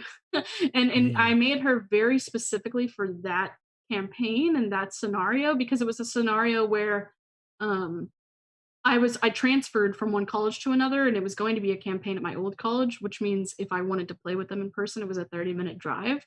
And I was like, I love you guys. I love this campaign. I'm excited for this new one. I've made this cool character. I'll drive every few weekends. I can't commit to every weekend because that's quite a bit of driving every weekend. That takes up a lot of my time. But I'll show up every now and then. So she was very much made for that specific party, that specific campaign, that specific circumstance. So I haven't been able to use her ever again. And I think about her all the time because I loved that character that I made, and I made like a cool backstory, and she was just really interesting, and I never had to play her. So if that counts as an interesting one-shot character, I love that character. And Uno is kind of a way for me to play that character a little bit. She has a lot of inspiration that I pulled from it. I love Blood Hunter. Blood Hunter's one of my favorite classes. So it's cool to be playing one again. I've never actually looked over the class that much, which I really should have because I've now got one at my table. But... Yes, I was about to say. That means I can just make stuff up, huh? Oh, I cast a blood flood. Everyone dies. Hey, look, I have a lot of trust. I have a lot of trust in my players, which is why a lot of people on Isfjell roll their own dice. And I trust people to sort of set up characters and sheets and stuff. Because you can trust me with combat and character, because I don't know half of the things that I can do. Early on in the campaign when I was playing Paladin, early on in the campaign when I was playing as Paladin, Bova would actively message me and be like, "Remember that you have this ability that you can use," because I would just forget. I was being a Paladin, and I was like, I don't even know what Smite is. So, I play games to role play. That's what I'm in it for. And so I get to combat and I'm like, I hit it. but with Blood Hunter, I think Blood Hunter's interesting, so I try to pay a bit more attention on what all my skills are. Yeah, there's some classes I know, mostly ones I've played, but yeah, Blood Hunter's one that I know very little about because it's not in the books I own, so I've not like flicked through and found it. Yeah. So it's a cool class. It is very interesting. It's just very enough Witcher magic vibes. for me. Yeah, exactly. It's just enough magic for me because I like the heavy like melee characters because I used to really like Barbarian. Barbarian used to be my favorite. But then Blood Hunter was just that amount where it's like I can do mostly just the basic damage and do like basic attacks, like I shoot with bow, whatever. But I can do a little bit of something with it, and I like the aspect of. Mostly I like Blood Hunter just because it was made by Mercer, so it has a lot of like grit to it that's really cool because I was discussing this with someone the other day, but D&D, one of the things that it lacks is it doesn't really have rules for role playing. Like other games kind of have rules and character creation, everything set up to where like you role play, whereas D&D is pretty much almost entirely made around you're making your character so you know what your numbers are. And Blood Hunter, like just because of how Blood Hunter is, like it kind of forces you to have a certain background and character that you create with it because of that process that similar to, not to like shirk off other classes like Paladin, you have that religious, like the Paladin cleric, you have that religious drive and stuff, but Blood Hunter, I think just there's a lot of like not lore, but there's just interesting subtext to that class that makes it really juicy and fun to play because it's just it requires a certain character and a certain personality. Yeah. I can't remember what the question was that led us there, but I think favorite one-shot character, I think it was, but yes. Yeah, I don't get to make that many characters because I run a lot of games, so I still have a soft spot for most of my characters that I've ever made one shot or otherwise. One of my favorites is, in terms of D&D, is the first time I was ever on stream was a very last minute. As in, when I say very last minute, I mean we're getting a message going, "Do you want to be on our stream game?" Okay, sure. When? In 15 minutes. Oh wow. And within those 15 minutes, I had to, brush my hair, that sort of stuff, and also figure out a character. And so off the fly, ended up with this. I think she was a Fey warlock, but very much because I had no idea what was going on because I didn't get a chance to, properly get a brief of what the hell I was going into. She was just this absolute bit of a ditz with this little bird familiar, though. It had so much fun with the character, despite the fact that I had nothing going into it, and that's I had to like completely improv her. Yeah, that was. I was just checking the time because we're gonna take a break at some point because we are after break. I think going to pick up and we are going to do a little bit of actual Isfjell because yes. God damn it, it's been so long. I want to get them out of this cave. They've been in this cave all Christmas. I think maybe we have a few questions left. Yes. Just quickly last three questions left. And then get you out to the Christmas cave. And don't forget, we're doing a gift card giveaway at the end. So I was about to say that. I actually was going to. I was on it for once. Gift card. You should just replace one of the blank spots to just say gift card. Gift card. That sounds like work. Yeah, Tam does all the work for this. I just turn up and make silly noises. Do you have a favorite genre? I think specifically for role-playing or systems, I'd assume. And then some examples were sci-fi and fantasy, horror, modern, steampunk, etc. Oh, a mixture of all of them. Like, literally, I have played all those genres and various mixtures of the genres. And I think I once ran a Fate game where I asked what genre they wanted to play, and someone said Western, someone said horror, someone said like cyber, and so we end up playing a Western cyberpunk horror game. Like all of them mixed and matched in any way that they'll go. Is my answer. I pretty much agree. I think I tend to have a love for post-apocalyptic. I really like, just in general, both for like reading, viewing, consuming, playing, and the role play that comes from post-apocalyptic and all the. I love backstory. I like the nitty-gritty, as I've said. So post-apocalyptic kind of forces the hand of there has to be like, why are we in this apocalypse? What kind of world are we in now? Like, what happened? Like, what's your motive for still being alive? Like, I think that's really interesting. That's part of why I think this new mech game that I'm in is really interesting, the Lancer system. Granted, most of the lore is an alien genocide, but you know, we'll push that to the side.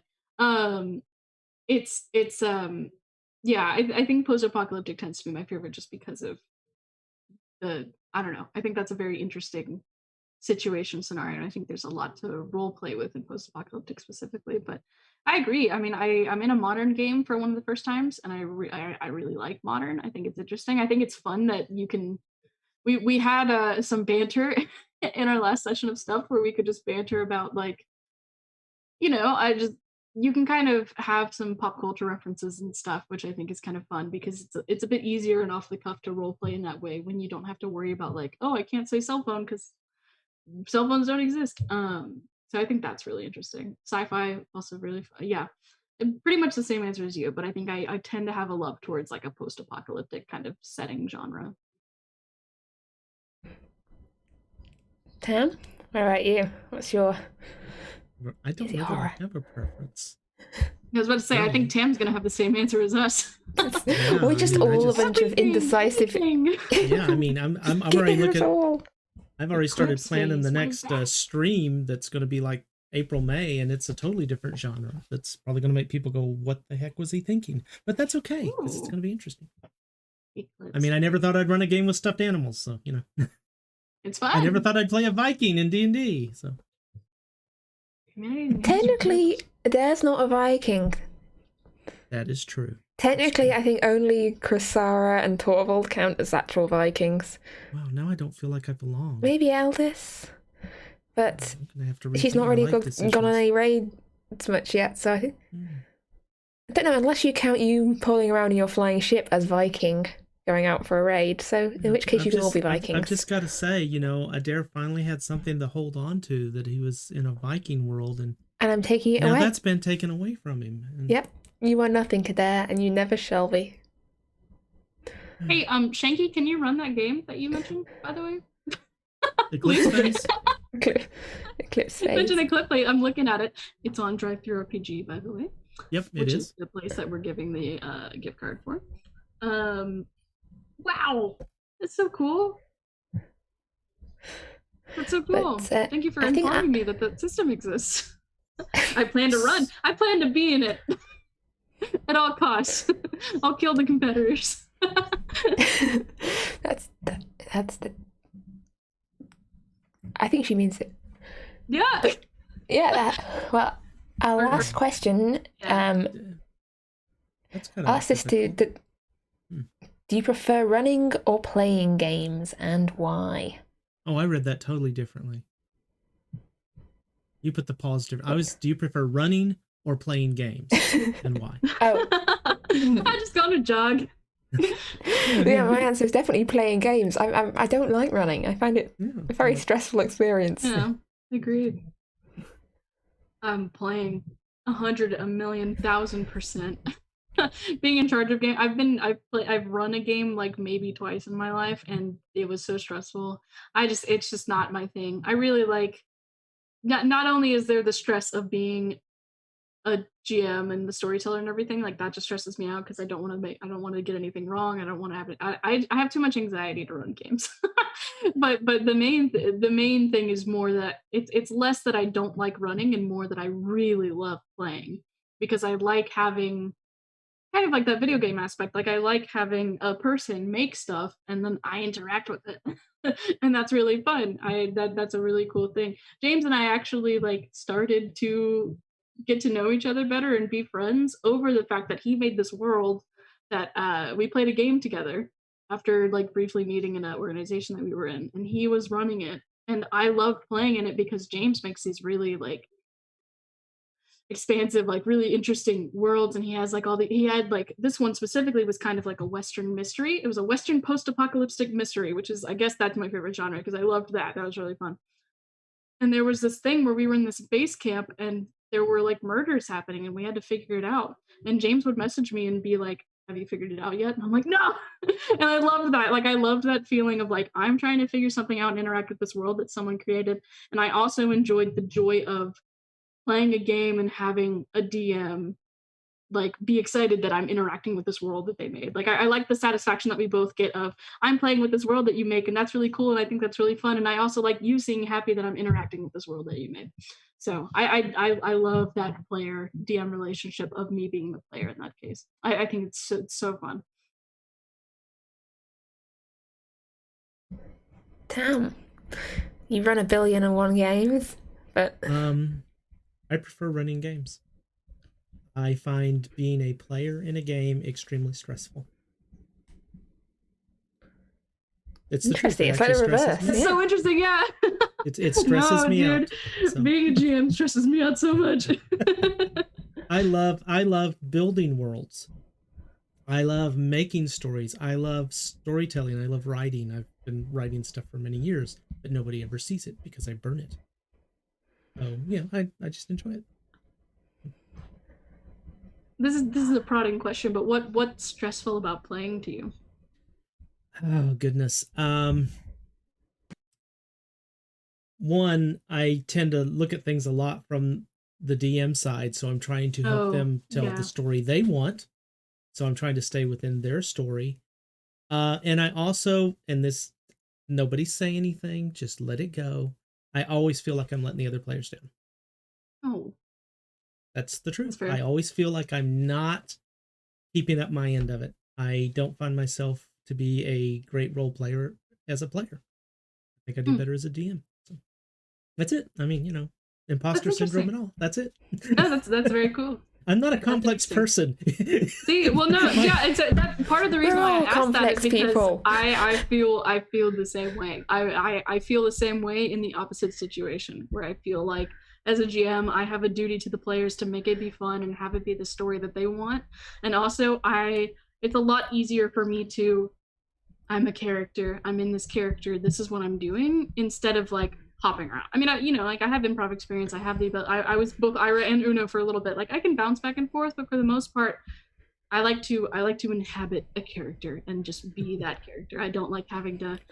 Well, now I'm this character, and then now I'm this character, and then I think that would just the Olympics of that would eventually be anxietous to me because I wouldn't feel like I'm doing as good of a job as when I can just really live into a character.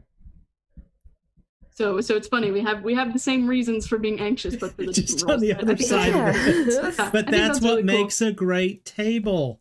Yes. No, I agree. Yeah. I agree.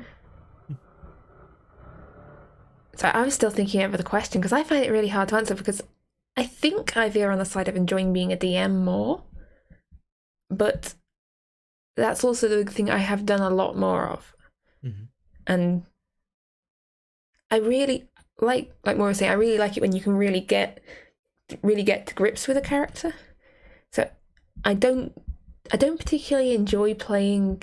Well, I do enjoy it, but I don't enjoy it as much playing like one-off characters or just like brief, especially D&D games where it's just you don't have a chance to actually get into character stuff because it's just all. I invest a lot in your character, and it sucks when you like make this character and you think they're really like Gav, the character that I made for the 7th Sea. Like I loved that character, and I would have loved to continue to play 7th Sea in the campaign and continue to be that character. I just couldn't make that time commitment, and it kind of sucks because I really liked Gav. I liked playing Gav a lot.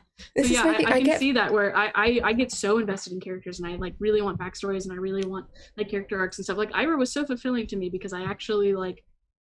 A lot of campaigns that I've been in, especially with the nature of most of them being in college setting, they just fall apart. And so I'm this character that I really care about, and then they don't really get to go on the path that I want them to. And Ira did the path and like got to where I wanted her to be, and I've never like been able to do that in a campaign, and that was so fulfilling. That was really cool. Ooh. And so so having one shots where you can't really there's not enough time to go on a path. Like, I totally get where you're coming from. Because I end up, investing a lot into a character. I think it's because I don't make characters as often that I invest a lot into them when I do make them, when they're my own characters. Yeah. So but then again, I also invest quite a lot into. I've got almost two classes of NPCs. There's the ones that are just Daves. They're not all called Dave, but they are Daves. They exist to fulfill a purpose within a scene. They they're the shopkeeper, or they're guard number 3. Maybe they'll get fleshed out a little bit, maybe they won't. But then I have the NPCs with almost excessive amounts of never mentioned, never used backstory to justify exactly why they are there owning that shop and selling you those things. And that's part of why I love being a player, is I love finding those NPCs and going, I'm going to find out about you. I'm going to learn about you. That's part of why Uno grabbed onto Davina's. I was like, I feel like Davina's important. Tell me about yourself. Tell me your wisdom. And sometimes, there are ones like Davina where there is genuine backstory. Sometimes there's a few you cross paths with, and even if I never get to use that backstory, I just feel satisfied that I have completely exactly justified exactly why they've painted their shop blue, and it has deep and very important meaning. Yes, and that's awesome. But I like being able to create that, and I like creating the excessively. I don't plan story, I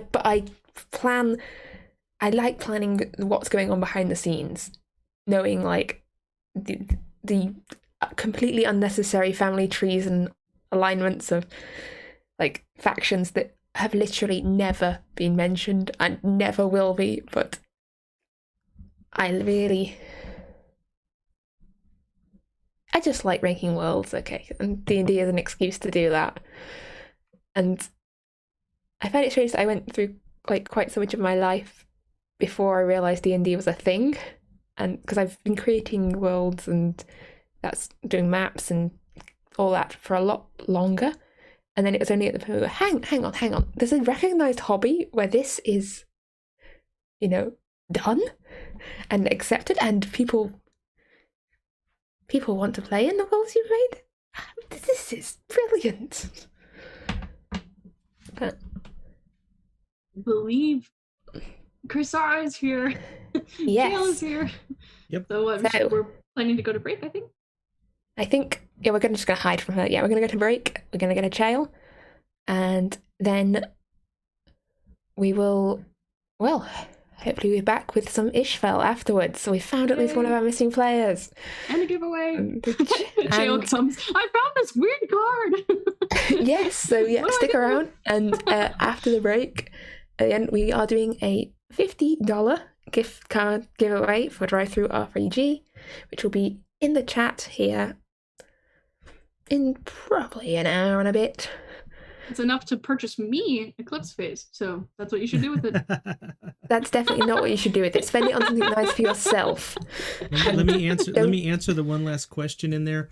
McStabber Studios, I have no damned idea, but it'll probably be the most inconvenient time you can pick. Yay. But yes, I need as many of you to enter this so that it's not just Moira that wins, because that just looks bad. It's just. I'm not in the chat. Wait, I was gonna say, is there actually anyone in this chat? It's just like Moira in like 10 different accounts. On 10 different accounts. Great. But yeah, we'll be back soon.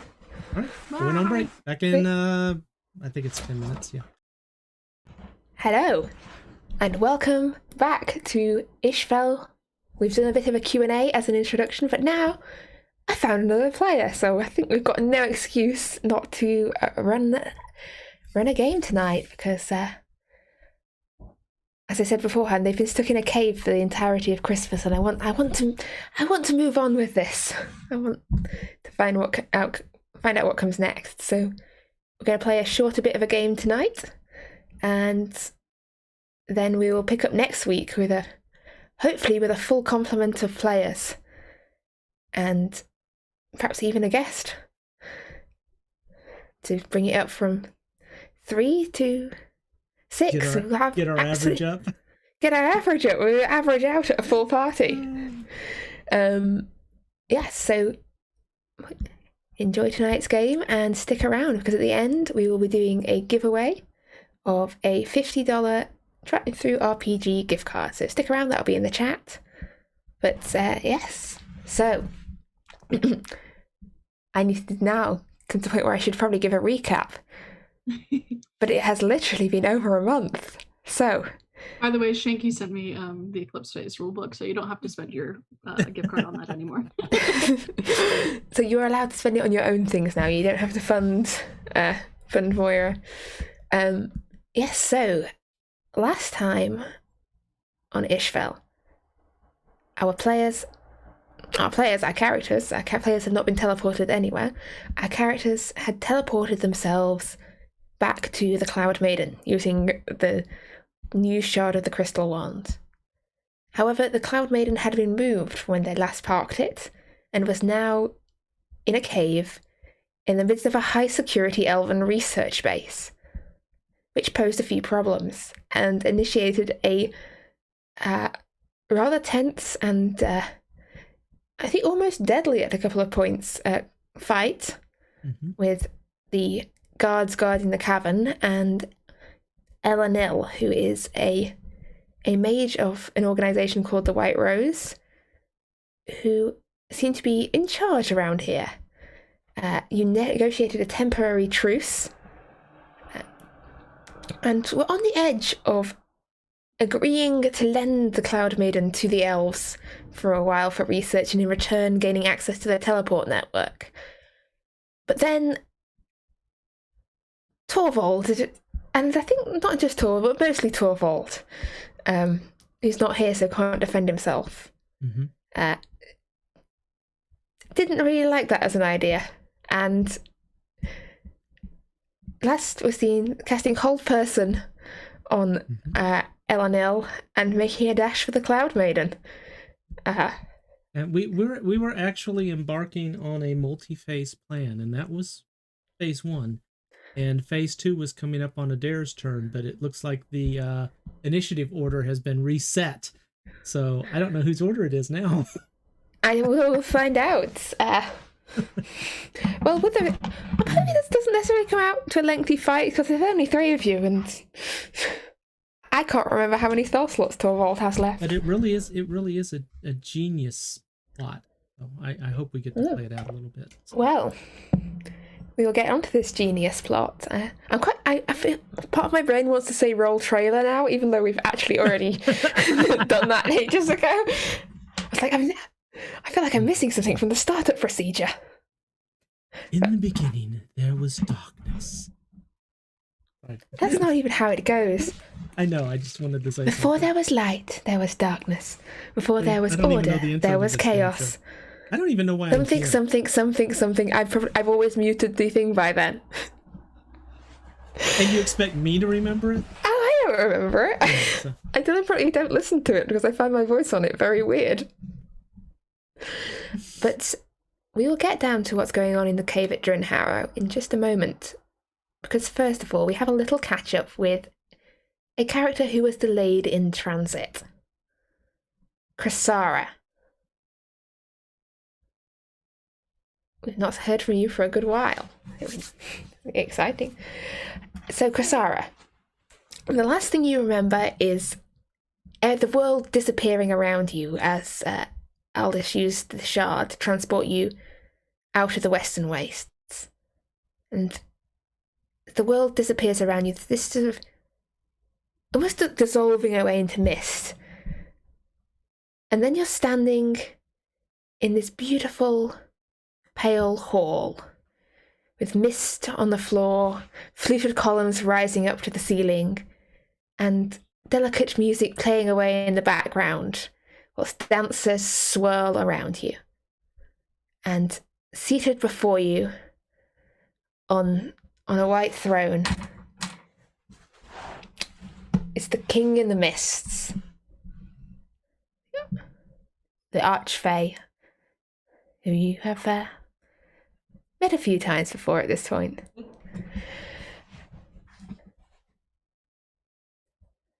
Thank you for joining me. I apologize for borrowing you for a moment. I will return you to your friends in a moment. I'm sure they can't get into too much trouble without you.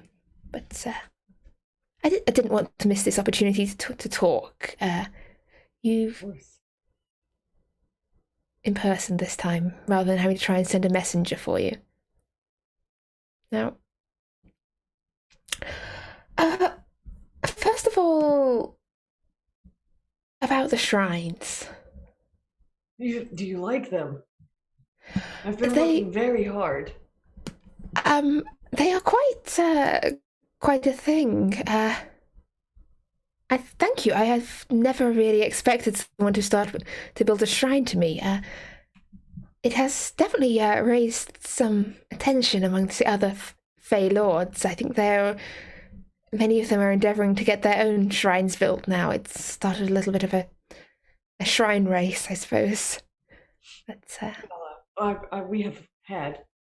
Yes, we are in the lead. Flying ship, so I can most definitely build more shrines than they can and faster. Indeed. And do you expect something in return for this? There rarely is a free gift given.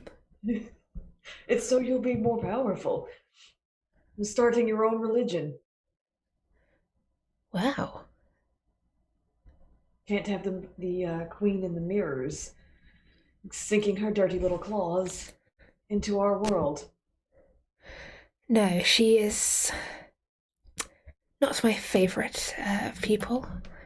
Can I just be frank with you? Yes. She's a bitch, and I don't trust her. No, you should not trust her. Though I would say she would say the same of me. Her opinion does not matter. You helped us when we needed it, so clearly you're the one that we can trust. Indeed. And your friend, the girl that's under the Queen's sway, could you pass on a message to her from me when you speak to her next? Absolutely. Tell her that if she ever wishes to be free of the Queen's influence, one could say, that I would like to think that I myself would be a more benevolent guardian of her soul. I will let you know.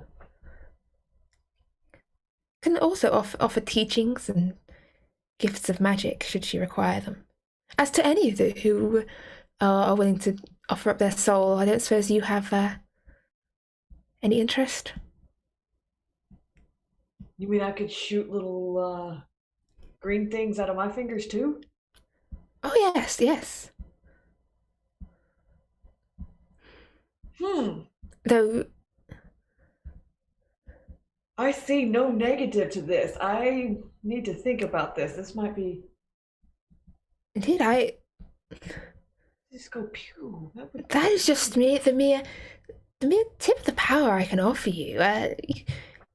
Disappear from one spot and stand in another, to sway the minds of others under your control, to use influence and glamour to shift the world around you as though you were yourself Fae. And what exactly do I have to do to get all of this? You do realize who you're offering this to, by the way, DM. I am offering this to you, Kressara. Yes. Okay. Just remember. The small price of your immortal soul and your willingness to do a few tasks for me in the mortal realm.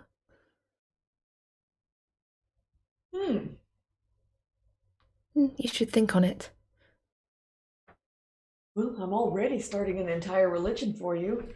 Do you want one of your own pamphlets? I wrote these, and she'll hand him one. I've been giving them out. I think we have a few followers. Is that really what you're telling them about me?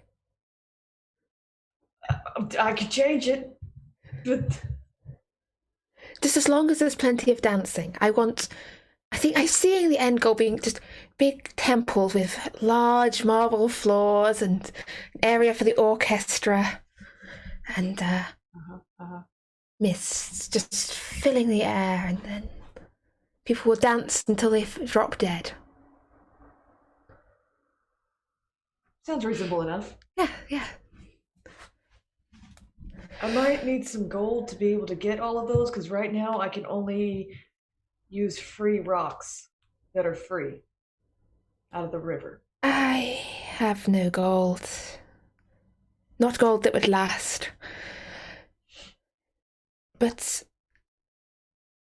if you keep building temples, I may find some way to bring rewards to you. We have goods here in the lands of the Fae that can be exchanged for gold in the land of the mortal, or so I am told, by the seller of things. I do not intend to stop building shrines until you are more powerful than the Mist Queen, or the Mirror Queen. Thank you. If you keep it up, gather followers, I'll be more powerful than the Winter Queen and the Mirror Queen both. Oh god. There's a Winter Queen too? We've already killed the king.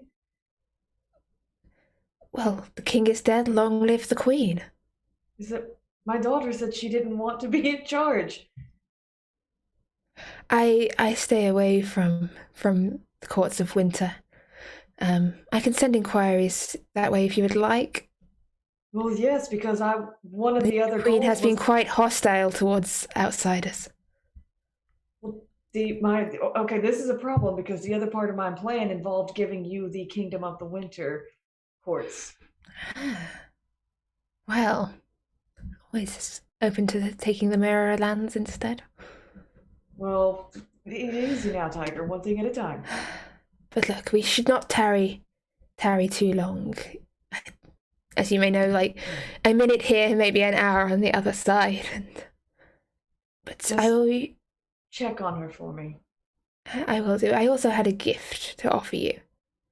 A token of my appreciation for your activities so far. It looks like this small feather and holds it out to you. Now, this is a one-time use. But this will allow for you and your companions, as long as there not be an unreasonable number of them, let's say you and 7 others at a maximum, to escape from wherever you are at that moment, wherever it may be, and bring you safely here. That is incredible, thank you. Escape from the clutches of danger or from the gates of hell itself. But it will bring you here safely. Once and only once. So should we steal something from the Mirror Queen and then use it? She couldn't follow us, could she? I mean, she is in the Fae and I am in the Fae. That requires careful planning. And She could possibly get a boat.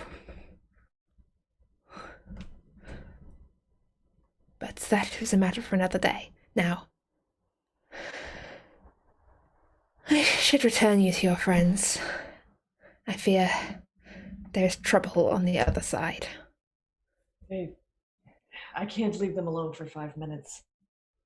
No. And he sort of leaves his hands in the air, and the court and the music disappears. And instead, you find yourself standing on the deck of the Cloudmaiden. And the boat is in this large cavern that sort of reaches up far above you. You see the ceiling, this glittering of like tiny shards of crystal embedded in the rock up above you. And there's another couple of large ships in this cavern alongside the Cloudmaiden, and buildings built into the walls of the cavern itself, including this large stone gateway with this big portcullis drawn down across it. And perched on the top of this portcullis is Adair. And Adair, from your vantage point up on the top of the gateway, you see Kressara appear standing on the deck of the Cloudmaiden. All right. And you have this briefest of moments to recognize Kressara standing there before you hear shouts of alarm and hear running feet from the south end of the cavern, from the direction that the others had gone. And Uno, you, Torvald, and Aldous come running out of the fortress at the south end of the cavern, up, well, I don't know where. Do you want to put the map up for the cave? Because I think we're on the wrong map at the moment. Oh, if you want to show that. Thank you. That would make life so much easier. I just noticed it as well, so... Yes, I will return the map. And I will try to get that to fit a little bit better on the screen. Oh, it's the unnecessarily large map that doesn't fit in anywhere. Yeah, but it's all right. It's cool. We're cool, right? Everybody's cool. Yeah. Everybody's cool. Okay. Mostly cool. Most part. Okay, so. But yeah, so Adair, you're up on the gate, you see Kressara appear, and the others are coming running out of the building, sort of the south end of the cavern, and you hear sort of shouts of alarm from the guards and the archers. And I'm not going to call for initiative at this moment, necessarily, depending on what you decide to do here. Because I'm going to say, essentially, because there are only three of you, each of you state the intentions of you, or you and, in Uno's case, you and the gang, because you are now responsible for the gang. As all these three, as Kressara appears and those come running, what are people doing? What's the plan here? What's the intent? When we left last time, I was just about to conjure elementals. Okay. And I'm trying to look at the distance again, because I'd measured this before, but I want to measure it again just to make sure I haven't lost my sanity too much. Yeah, this the big boat with the flappy wings on it. The gift ship. Yeah. The cool one. Yes, that is the gift boat that you last saw up on the ice. Yes, the cool one. 4 magma methods are going to appear on it. Okay. And immediately go about setting it aflame. Oh. So yeah, as these magma methods onto deck. Actually, is it 4 or is it 8? I gotta remember what level they are, because I've slept since then. Okay, well, somewhere between 4 and 8 magma efforts appear on this boat, and the shouts of alarm shift from, you hear a snatch of, they're escaping, and then, shit, get water! It's 4. Call the mage, control the flame!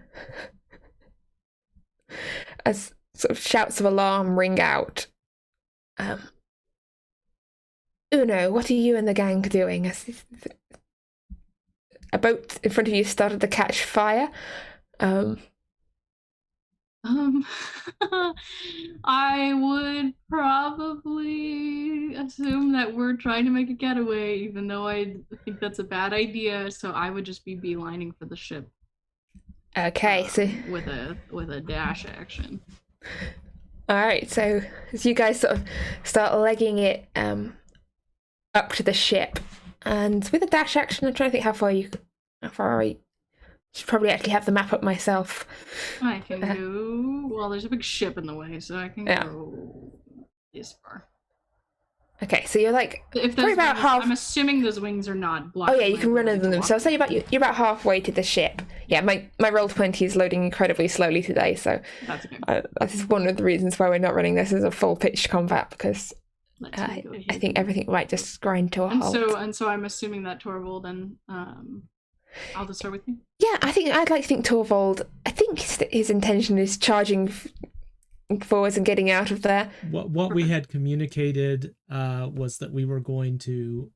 He was going to hold person, escape, and I was going to provide a distraction. Okay, yeah, so they're sort of very much legging it towards the boat. Kressara, up on the boat, you see as Uno, Torvald, and Ira sort of come running round the side of this ship, which has just started to catch fire.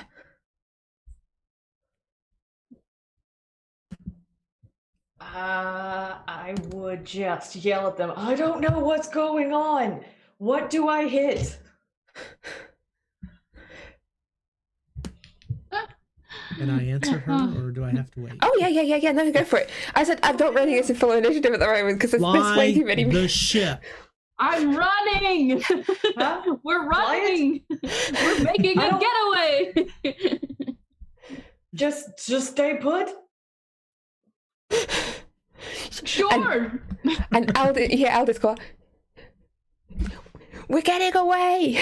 Just sit in the chair. I wish the damn cat was still here. They killed my cat. He gets if he says that out loud, he gets an obscene gesture, and then I'm gonna go sit down in the chair. Last time I sat in this thing, I turned into it.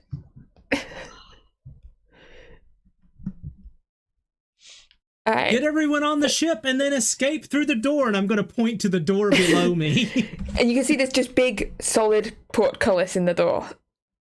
I will make you jump onto the ship after it's 30 feet in the air. Don't That's tempt the me. plan. I'm 30 feet in the air. Oh.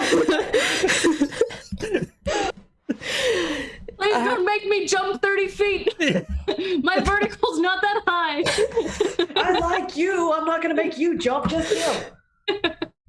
I'm just trolling for someone's wisdom save out there. At the moment, the guards and archers, people are rushing for water because their incredibly valuable ship has caught fire, and you can hear some shouts as someone is trying to control the fire methods. And unfortunately, Elanel is still held, so she can't come and help them. But yeah, people are running, shouting. In about another round, the other three of you reach this ship. Adair, what are you doing about this portcullis, about this? There's the big twisty thing next to me. Yeah. Is it possible for me to turn it with my pitiful strength? You may try. There is a strength requirement here. That's what I figured. I'm not the strongest of druids, so can I charisma? No, this is strength. I am not joking. Do you need me? What did you roll? I believe you. Fate is on your side. I am not. Nobody is more shocked. That's awesome. Oh. Yeah, so describe how is this Adair's sudden natural 20 of Adair feels the force of free. It's panic and adrenaline. I'm thinking of mother lifting a car that's full on. So yeah, this wheel begins to turn, and this portcullis starts grinding upwards out of the ground. Awesome. Kressara, you've seated yourself in this chair as the others are sort of piling to dash onto the boat. What are you doing, Kressara? Are you going to attempt to fly this, or are you going to wait for one of the others? What's?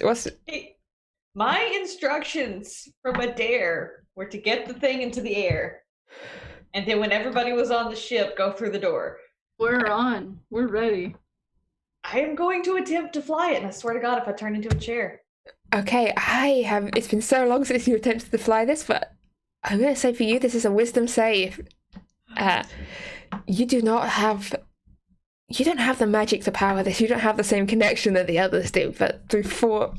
Are you sure I can't use my strength? Because it's just force of if you're just lifting it. It's just sheer force of hate of this ship. No, it's Adair said get the ship in the air, just run underneath it. Don't tempt me. Too long since I've played. You feel the flow of the boat underneath it. You feel this lift as it starts to rise. You can feel control. You can also feel it sort of reaching back out at you and trying to bring you in to be part of it. Oh, hell And, no, not again. As you don't have the magic to power this will be essentially draining your health. So that's 9 points of health as it sort of leeches this energy from you to try and lift itself up. I got 104 if I were to give it a number. I'm okay. Yeah, like if you keep this up, it's going to continue to like drain this slowly, but yeah, you have enough strength to fly this, enough bodily strength, yeah. I guess, is everybody on board? You see the boat ahead of you, just you're getting up to it, very much starting to lift up. But yeah, you can. Because if everybody's on board, I'm just gonna go. Nyeh. Everyone is. I don't have control of the others' tokens, but That's fine. Yeah. You might want to hold on, and I don't know how to gently do this, so I'm just gonna just go. You don't almost fall to the ground. I think I'm gonna ask for another. For others, I've always been using the like spellcasting stats for like control and like maneuvers of this boat. So I'm gonna give you a choice here though of like any of the mental stats here for. Are you sure I can't use my strength to like balance the ship, to like just grip the chair really hard and just. You know what? Yes. Yes. just brute steer this. Go. I mean, the ship might not like it, but We're gonna have to hook up ropes for her. You rip the ship in half. It's this grinding of timbers as the ship is steered upwards like this. The portcullis is starting to rise. You see as some of the guards sort of turn, realizing that shit, they're getting away. Lord. One guy draws a bow and fires towards Kressara, but it plinks off somewhere into the far distance. And the portcullis is about halfway up. The boat is rising up off the ground, and you can essentially you think you can just about make it through, but you're going to lose the mast, which is essentially possibly just cosmetic. You're not sure whether it actually needs a mast. Okay, I know how boats work. She's already sunk one. Yes. I'm an expert raider, okay? I don't do this air bullshit. I just put it in the water and just go. I mean, you are literally the only person here who actually knows how, I think, to sail an actual boat. Correct. Ira did, but she left. So I'm just gonna go. Just 0. Alright. Go. Got it. Everybody hold on. I'm not as good as a cat. Like, grasp for ropes as the Cloudmaiden accelerates, and Adair you see as it sort of comes careering towards the gateway. Sorry, not sorry. I'm going to keep trying to get the portcullis up a little bit more and save as much of the ship as I can until they. Now I've got to ask where it's at, and the thing I'm standing on. I can see this side. What's on the other side? Is that cave wall or is it open on the far side? From where you it's cave wall on the other side. This gate is sort of embedded into the cave. There appears to be like a short tunnel leading to the outside. So yeah, if you're going to jump, it has to be on this side of the gate. I'm going to time it to the last possible second and jump. Make me an acrobatics check, please. Woo! Uno's making a constitution check to not vomit. Uriell, I'm watching you. I know you're cursing my dice, so 17. Hey, that is enough. So you come vaulting down. I think you will still take a little fall damage. Your favorite. Oh, it's so cute. You are still going to take a little fall damage, but you are going to make it onto the boat rather than onto the ground underneath. Okay. So that's only 3 points of fall damage. That's not horrible. like onto the boat as it speeds out through this rocky tunnel and out into the air beyond. And you can feel sort of the cold wintry wind blowing around you and see this like wide bowl-shaped valley extending around, and scattered across this valley you can see what looks to be like large sheds, scatterings of buildings, like almost like this is a working area, almost like a shipyard, but there's no sign of any sea. You can definitely see there's some holes being built out on the ground, and it's sort of ringed around with sort of stone towers. You can see there seems to be some things like ballista perhaps in construction as well, and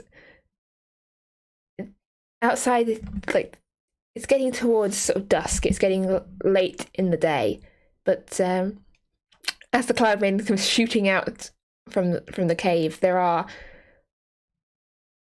you could hear down below you like shouts of like, "Stop that boat!"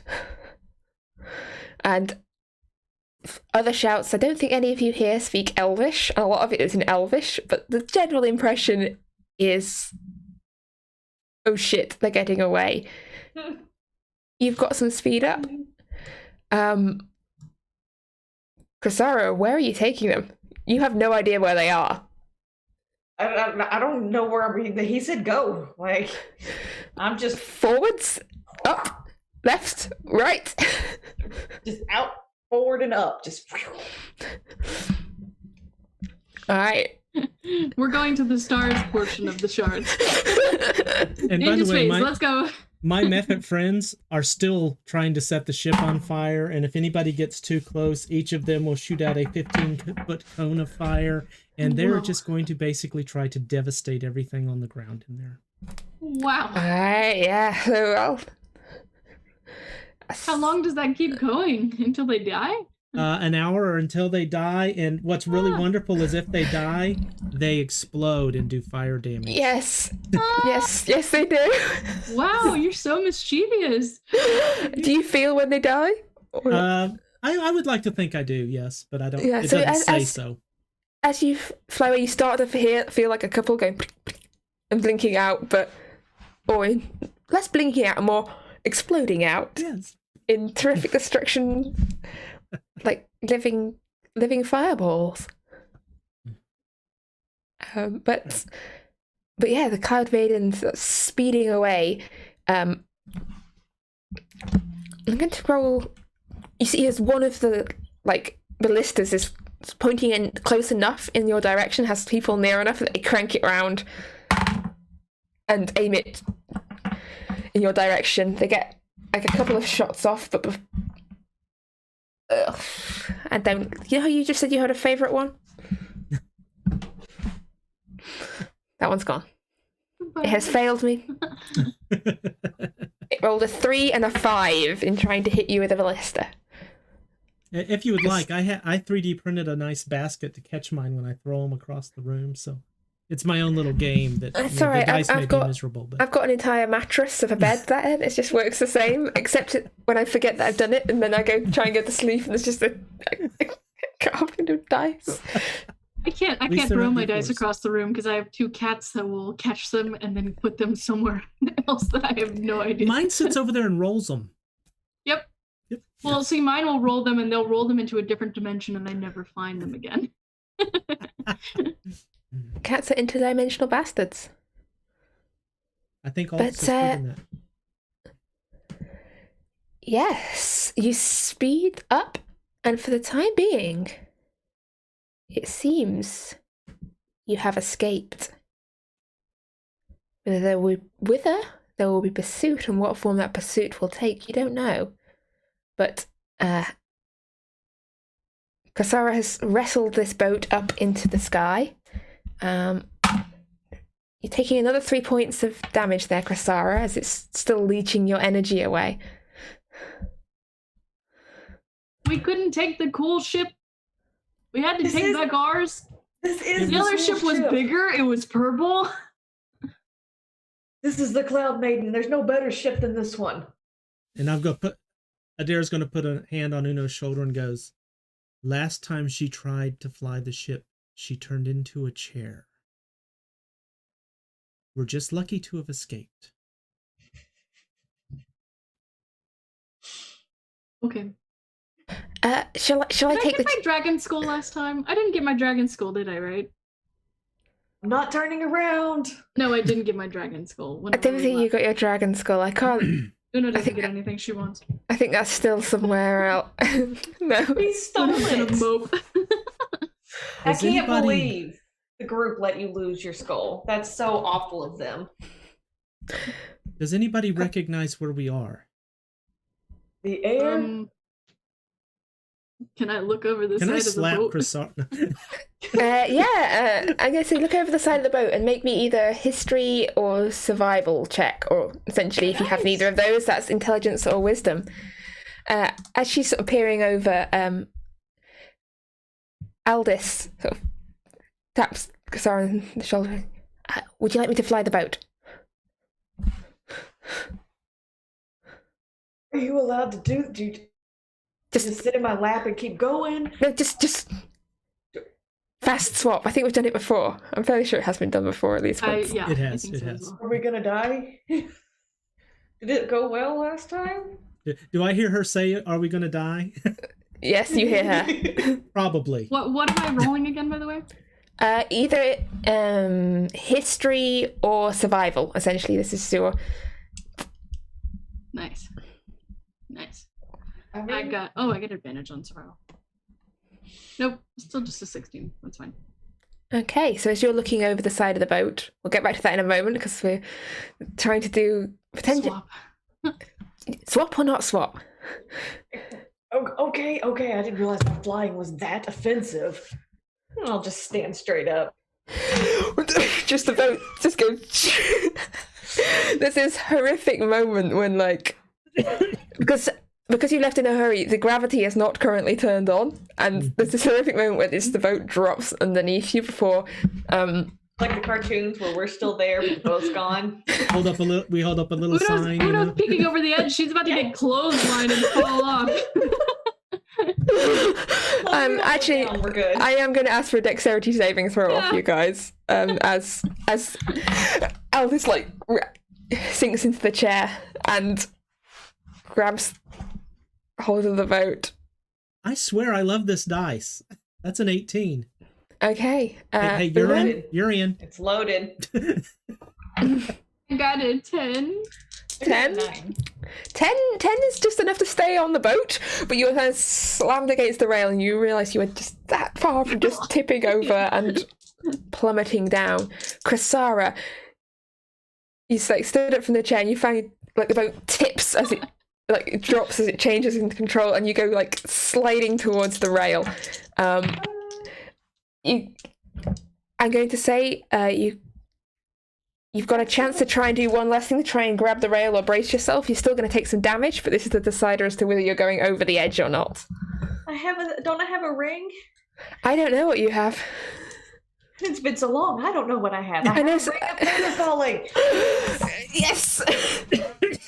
So yeah, Kressara, you go off over the edge, and there's this moment of shit, you're falling.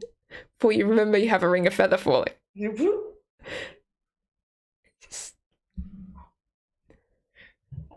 She'll just literally kick back. Anytime they want to catch me, it'd be great. So I'm just laying back, feet crossed, hands behind my head as I just slowly float. Goodbye, Kressara. And then Enjoy your float. And then the boat comes round underneath. You sort of float down onto the deck. At least I can trust all this to get me. Adair could have turned into a flying something and saved me. Rude. Well, I'm afraid I need a bit of a rest. I've used up all that trying to save you from the last thing you got yourself into.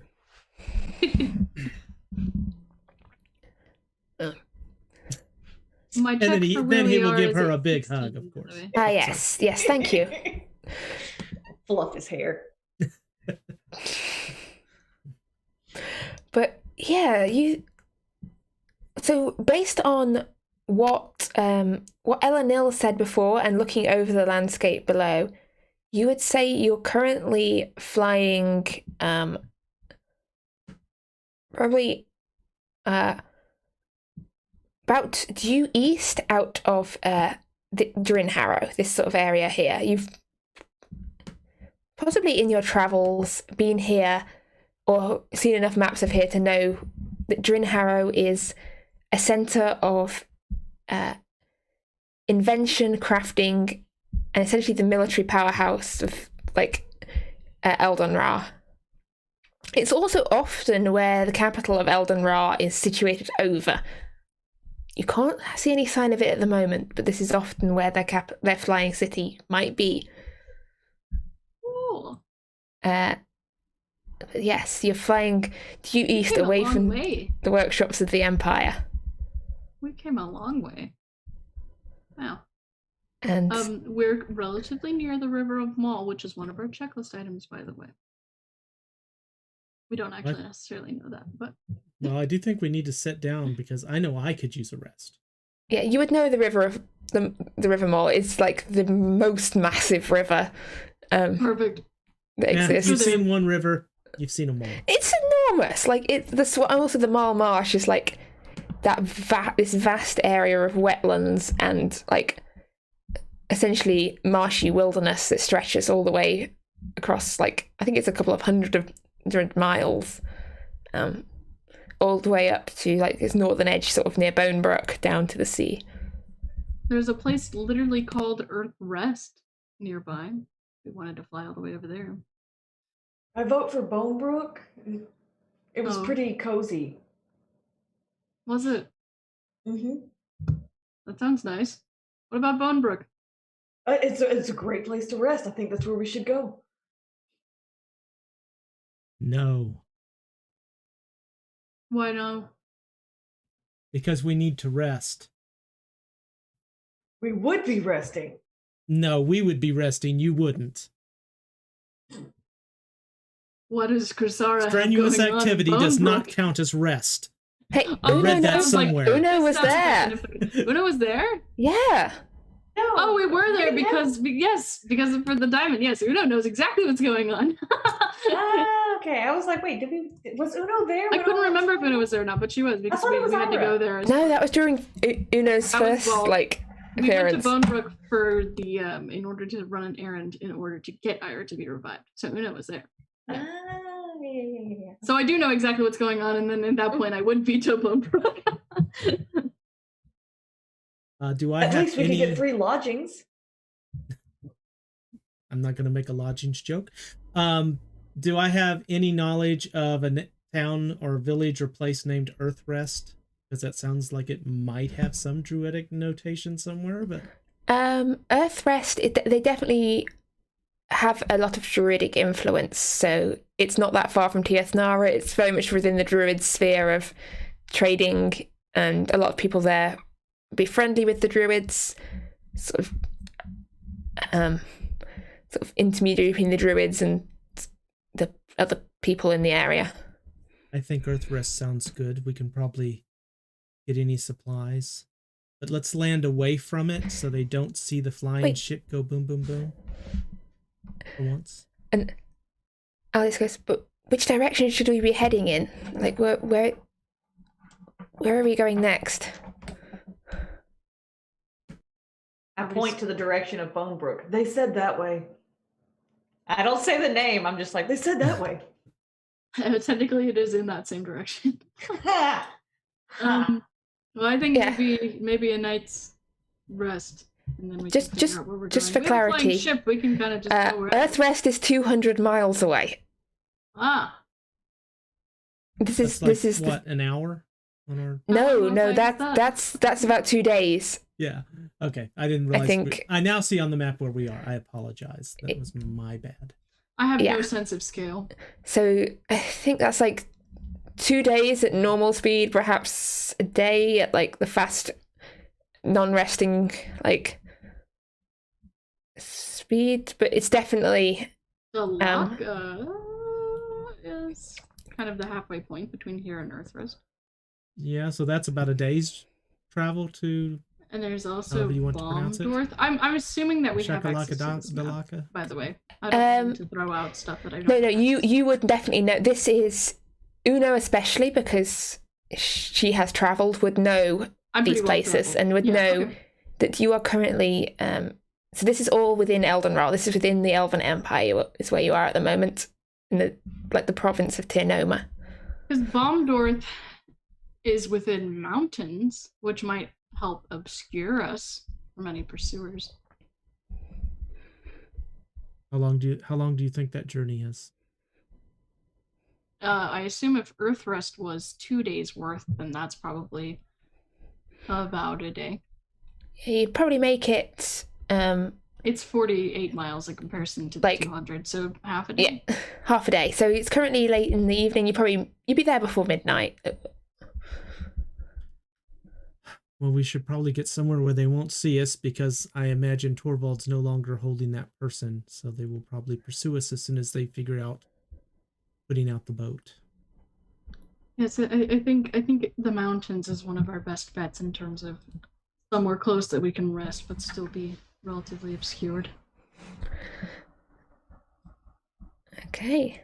So Eldest sort of steers the boat around. She's just like, I'm too tired to think about this right now.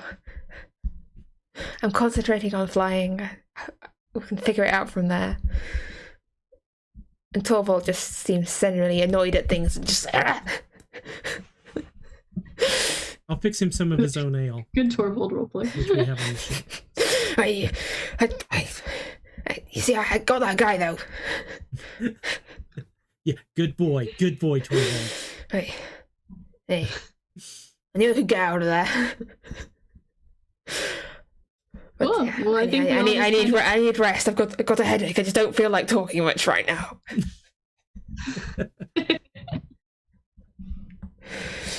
He goes to have a nap. Off we go to Baumdorf.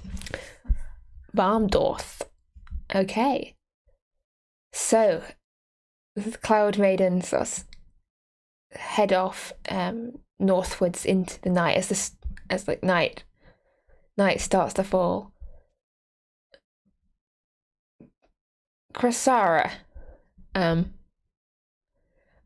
assume the others, you kind of, someone catches up Kressara on what she missed, but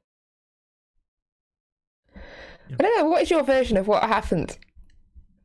What's your explanation for?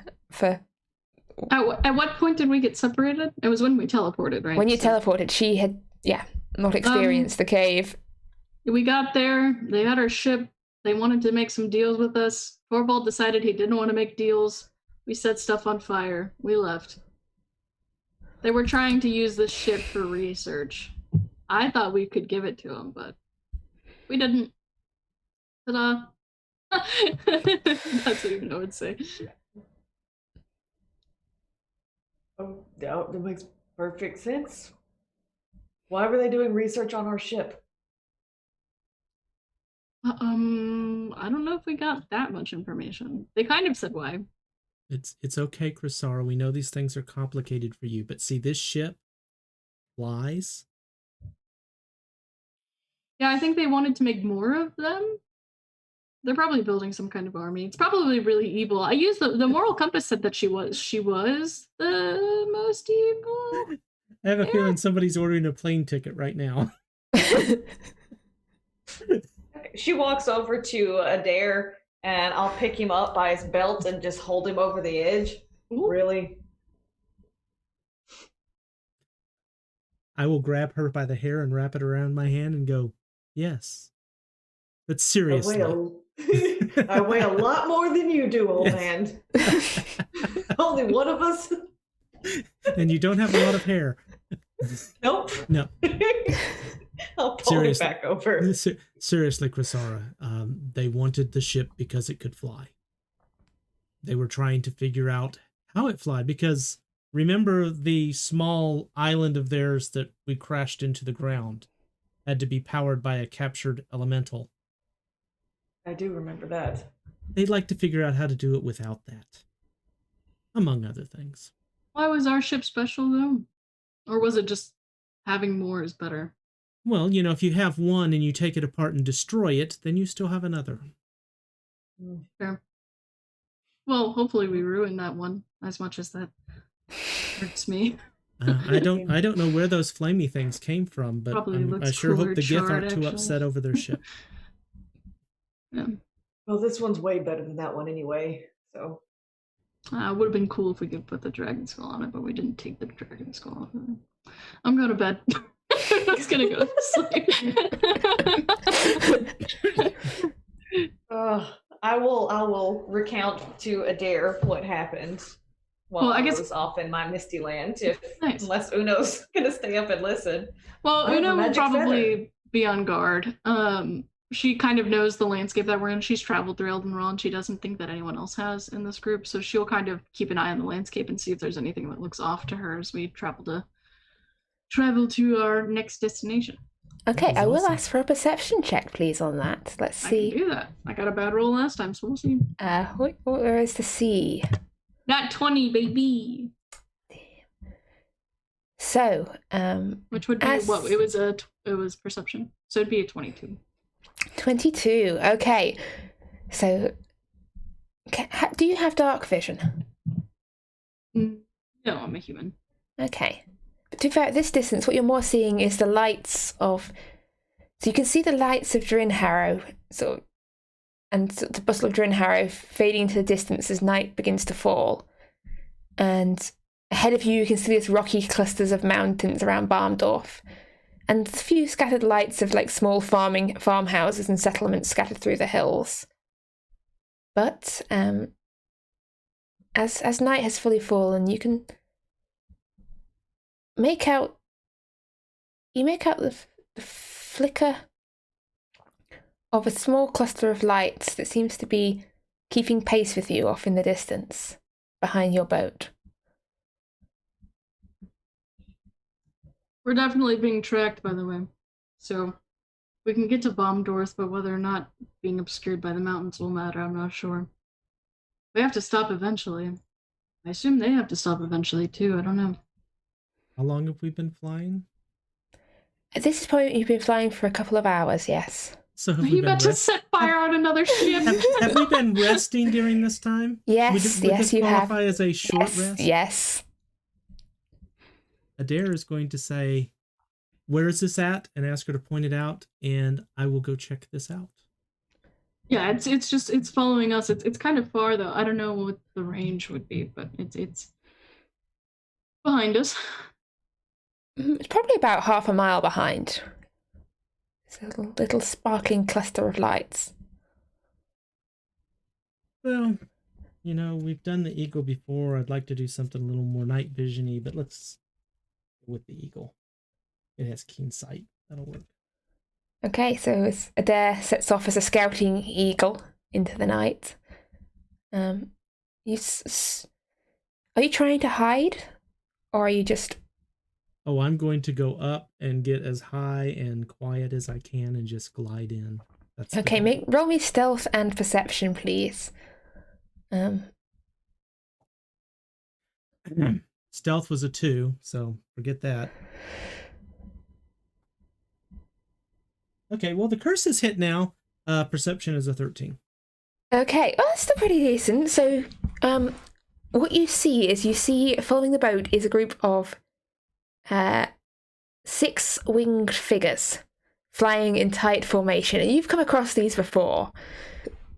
And you can recognize even this distance that they are a group of Aarakocra. And right. They're carrying some form of light source. You can tell it seems to be using it to sort of see and keep track of each other in the dark night. But yeah, there's a small scouting party of Aarakocra. And as you swoop over, you see a couple of them look up to see you go by. They've definitely spotted you, But they don't make... I will keep going that direction away, though. Okay. They don't make any move to follow or engage you. They just keep on keeping a pace, flying after the Cloudmaiden. I will do a very wide turn before heading back to the Cloudmaiden.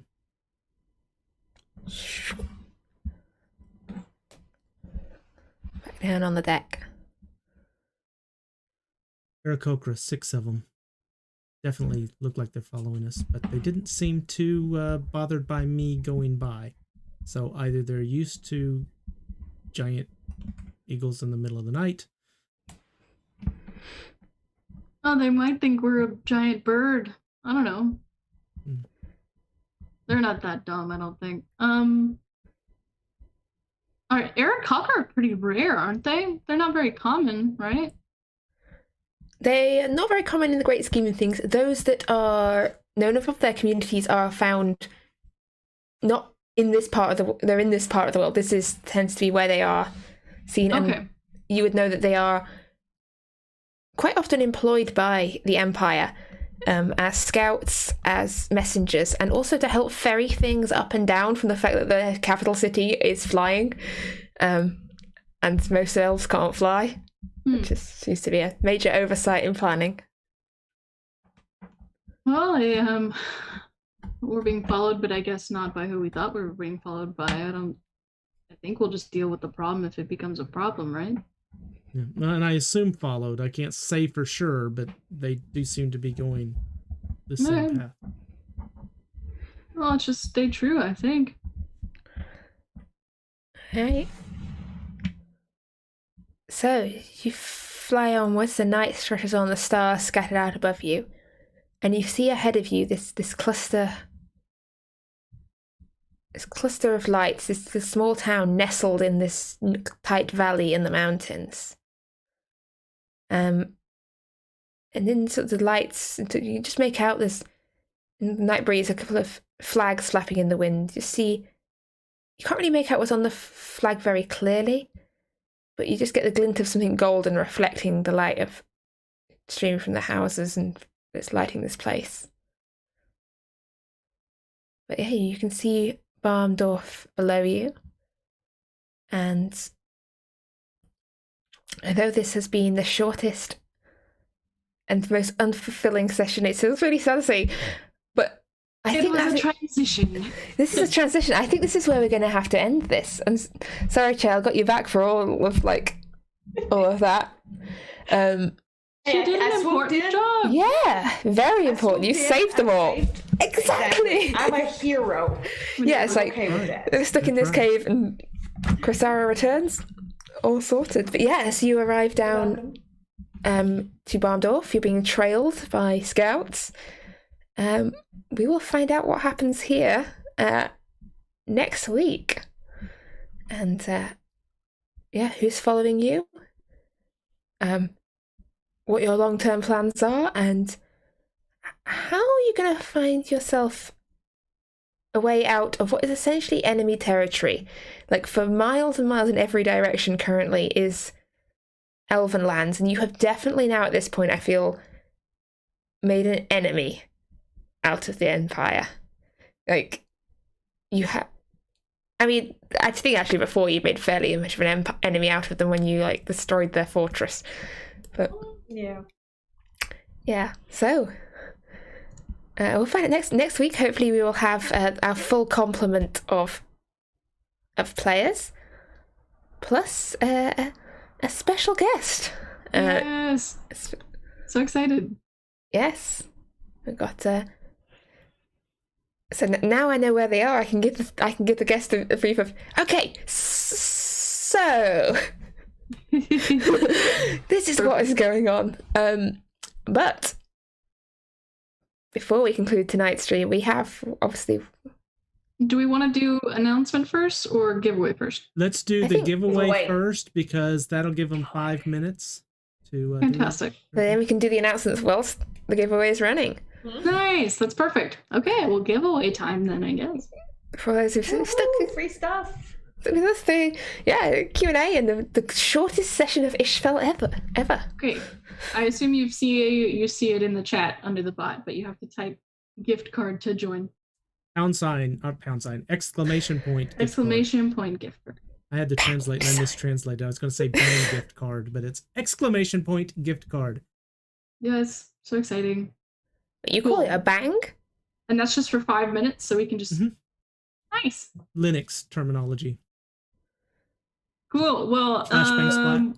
Yeah, but do normal Americans call it a bang? No. Okay. I like it. Don't normal Americans call it that? Oh, I'm so abnormal. No, I call it a bang. I write code, but I was like... Okay, yeah. No. That's why I had to translate, and I mistranslated. Because, at least I didn't say hash brown gift card. That would have been worse. Oh, sorry, we're interrupting Moira's. That's okay. No, I'm here for the ride. I'm trying to find a way to make these... Okay, so announcements is my burden to bear. It's not a burden, it's insane.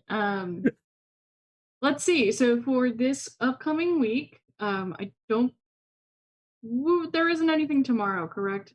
I have Monday through Sunday, so I don't think there's anything tomorrow. Yeah, this Monday through... Yeah. Fantastic. Monday at 8 p.m. Eastern, we will be hosting on this channel, but over on the Onyx Path Publishing channel, we have a game run by Tam called Stuffed. It's a Chronicles of Darkness / Hunt of the Vigil, creepy, fun, modern game where there's been some deaths, and we think the culprits may potentially be little fluffy things. So that's a really fun game. It's been really interesting. It's got a lot of the people who are from this channel just over with Onyx Path Publishing, which we're really honored to be with. So definitely come check that out if you have a chance. It's going to be a limited run campaign, so you'll only get to see it live for a short amount of time. On Tuesday, we have 7th Sea Darker Waters at 8 p.m. Eastern over here on our regular channel. And then Wednesday, is that the return, or y'all already had a return for Dark? We did the Q&A. This will be episode 1 of season 2. You did Q&A. Yeah. So this will be episode 1, season 2. Yep. Awesome. Which is going to be the same thing for Wednesday, I believe. 8 p.m. There was a Q&A last week for Wraith, and season 2 is going to be starting on Wednesday. So we have a bunch of new beginnings. So you have a short amount of time to watch the entire first season, and now you can jump in at the second one. And then nothing Thursday, Friday, but Saturday we'll be back, like we said earlier, ideally with the full cast and also with a guest. So that'll be super awesome and exciting for Isfjell at 3 p.m. Eastern on your lovely McStabber Studios. Other than that, if you want to be a part of any of these fun games, especially if you end up being the winner of the gift card and aren't already in the Discord, it'd be really great to have you in the Discord. It's a fantastic community with lots of opportunity to get to know each other, learn more about games, learn more about streaming, have some friends to talk to on any given night. It's a really great community, and I'm very thankful to be part of it. And I think you would be too if you joined. Let's see. And then other than that, there's not a whole lot much left to say. We've got our YouTube channel. There's the McStabber Studios channel, as well as our 2 sister channels, the Chronicles of Darkness. Haunted Chronicles. Haunted Chronicles. I'm mixing them up. We've got our Haunted Chronicles YouTube, as well as the Isfjell YouTube. So we're grateful to have reached 100 subscribers on all of those, and that's why we're doing this giveaway, but more subscribers couldn't hurt. So, especially if you wanted to catch up. As a benefit, you get an episode of Isfjell every week, most weeks, and other than that, I won't bother you. Yes. So there you go. And then on top of the YouTube channels that'll be linked with that, we've also got a plenty of other content creators that we like to support, people who are in our channels, as well as other RPG, like we've got the RPG table, which hosted us, which we're really grateful for. Definitely check them out. Cirque du Panda, a bunch of all those ones. So a lot of good content to watch if you need content to watch. That's pretty much it. If you'd like to subscribe, feel free to subscribe. If you want to donate bits, all bits go directly to the players. It's always really appreciated, but not required. We are just happy to have a game and have people watch it and have fun. And keep in mind that if you have Amazon Prime, You can do a sub to the Twitch channel using that, and it doesn't cost any extra to you at all. Yeah. There you go. Which is cool. Pick us to be your chosen Twitch channel. Who wins the golden Twitch? Twitch sub. Subscribe with the Prime. Right, Awesome. how are we doing time-wise? I think actually Shanky said a forgot to last check- chance, so. Last Okay. chance? Because I forgot to check the time. And I had to quit chat because my computer was lagging. Ah. Haunted Chronic. So there's no chance of me accidentally winning it. I'm not going to give in to the Oh, temptation of was I entering. allowed to 'cause it- join this? I didn't know I was allowed to join it. No. Like, it's for the viewers. It's like no. But I'm No. watching. I'm watching at the same time. I mean, doesn't yeah, all right, well. It's all right. They'll say it's rigged, and then we'll have, There you go. yeah, we'll do our own rigged one at some point. It's the best big giveaway, and then I just go, here you go, Tam. There you go. So, Kressara, you missed the Q&A. So, first off, we would like to know, one of the questions that was asked was, who is Kressara's favorite DM? Oh, man, see, that's difficult because I play with so many amazing DMs. There's Sean, there's Peter, there's Ryan. They are awesome. They are awesome. They do a good job. They're fantastic. And then, gosh, who else do I play with? Well, you know, Tiss. I mean, Tiss should qualify in there too. She's a DM. Who's that again? I'm gonna Tiss. die next week. You did ask Kressara and not Shale, so technically it was a biased question because Kressara's favorite DM is the game that she's in. Very good point. You were Yes. setting me up to fail. They're one and the same. I think one of the questions was asked about romantic entanglements, which really should have best been asked with Kressara That's present, true. because she is That's true. responsible for like all the romantic entanglements basically at this point. What's your favorite Isfjell moment that's happened? I think that's a fun one to ask. Yeah. And then we'll excellent. end it after. I think we'll end the giveaway that's after you excellent. answer that. Okay, my favorite Isfjell moment. There's been a lot. I had to choose 3. I couldn't choose one. There's been so many. I mean, I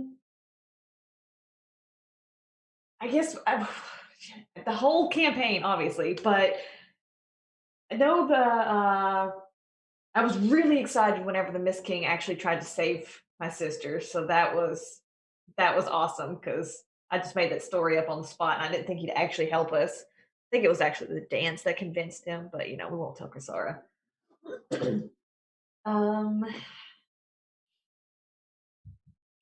Probably any of the RP moments that she has with any of the group, because those are always fun. Yeah, that's basically what we said too. Mhm. All those Yeah. little RP moments, the picnic and everything. And I kind of messed up on mine because I had forgotten, but I think my favorite was when Kressara turned into the chair. I think those were some of the best sessions we had. My favorite moment. Anyway, winner of the entire campaign. Okay, is gonna be when I yeet Adair off the ship. I'm just gonna go yeet. I love Chael like a daughter. I just like picking on her. So for those anybody who's watching it doesn't know, That's okay. That's okay. I know who my real DMs are. I'm not a DM. I'm a storyteller. La-di-da. Oh, and then another question that we kind of answered on your behalf. Would Kressara draw a card from the deck of many things? Oh, yeah. Done. Yep. She would. Yeah, we called it. Yeah, she would. Excellent. Everyone else was basically a no, but it was like... Yeah. No, she would. I think that's about 5 minutes, right? Are we ready? Mr. McStabber. Drum I roll. think he said it's our call. If it's been long enough. I think it's been long enough. You got all your giveaways in? No, don't drum roll, because I'll just mess up the mic and then I'll have people complaining. Oh, that'll be fun. Okay, ASMR. All right, Lajot. Congratulations. Nice. Congratulations. Congrats. Awesome. And thank you for joining us. Okay, yes. Ask That's us. awesome. Yes, thank you for asked us a couple of questions earlier, I think, unless I'm misremembering. Yeah, absolutely. Wasn't expecting that. Awesome. But yeah, well, congratulations, and I think instructions of how to claim your prize will be coming to you shortly. Discord, I think. I think In they already Discord. did. But to everyone else, thank you very much for joining, and Thank you all. thank you See you all, next time. and Have a good night. we'll see you next time for a full-length session. Fingers crossed. Fingers crossed. Woo! 3 hours of Kressara. It will be the Kressara show. Can't wait. Yes. Perfect. Bye. All right. Bye, everyone. Bye.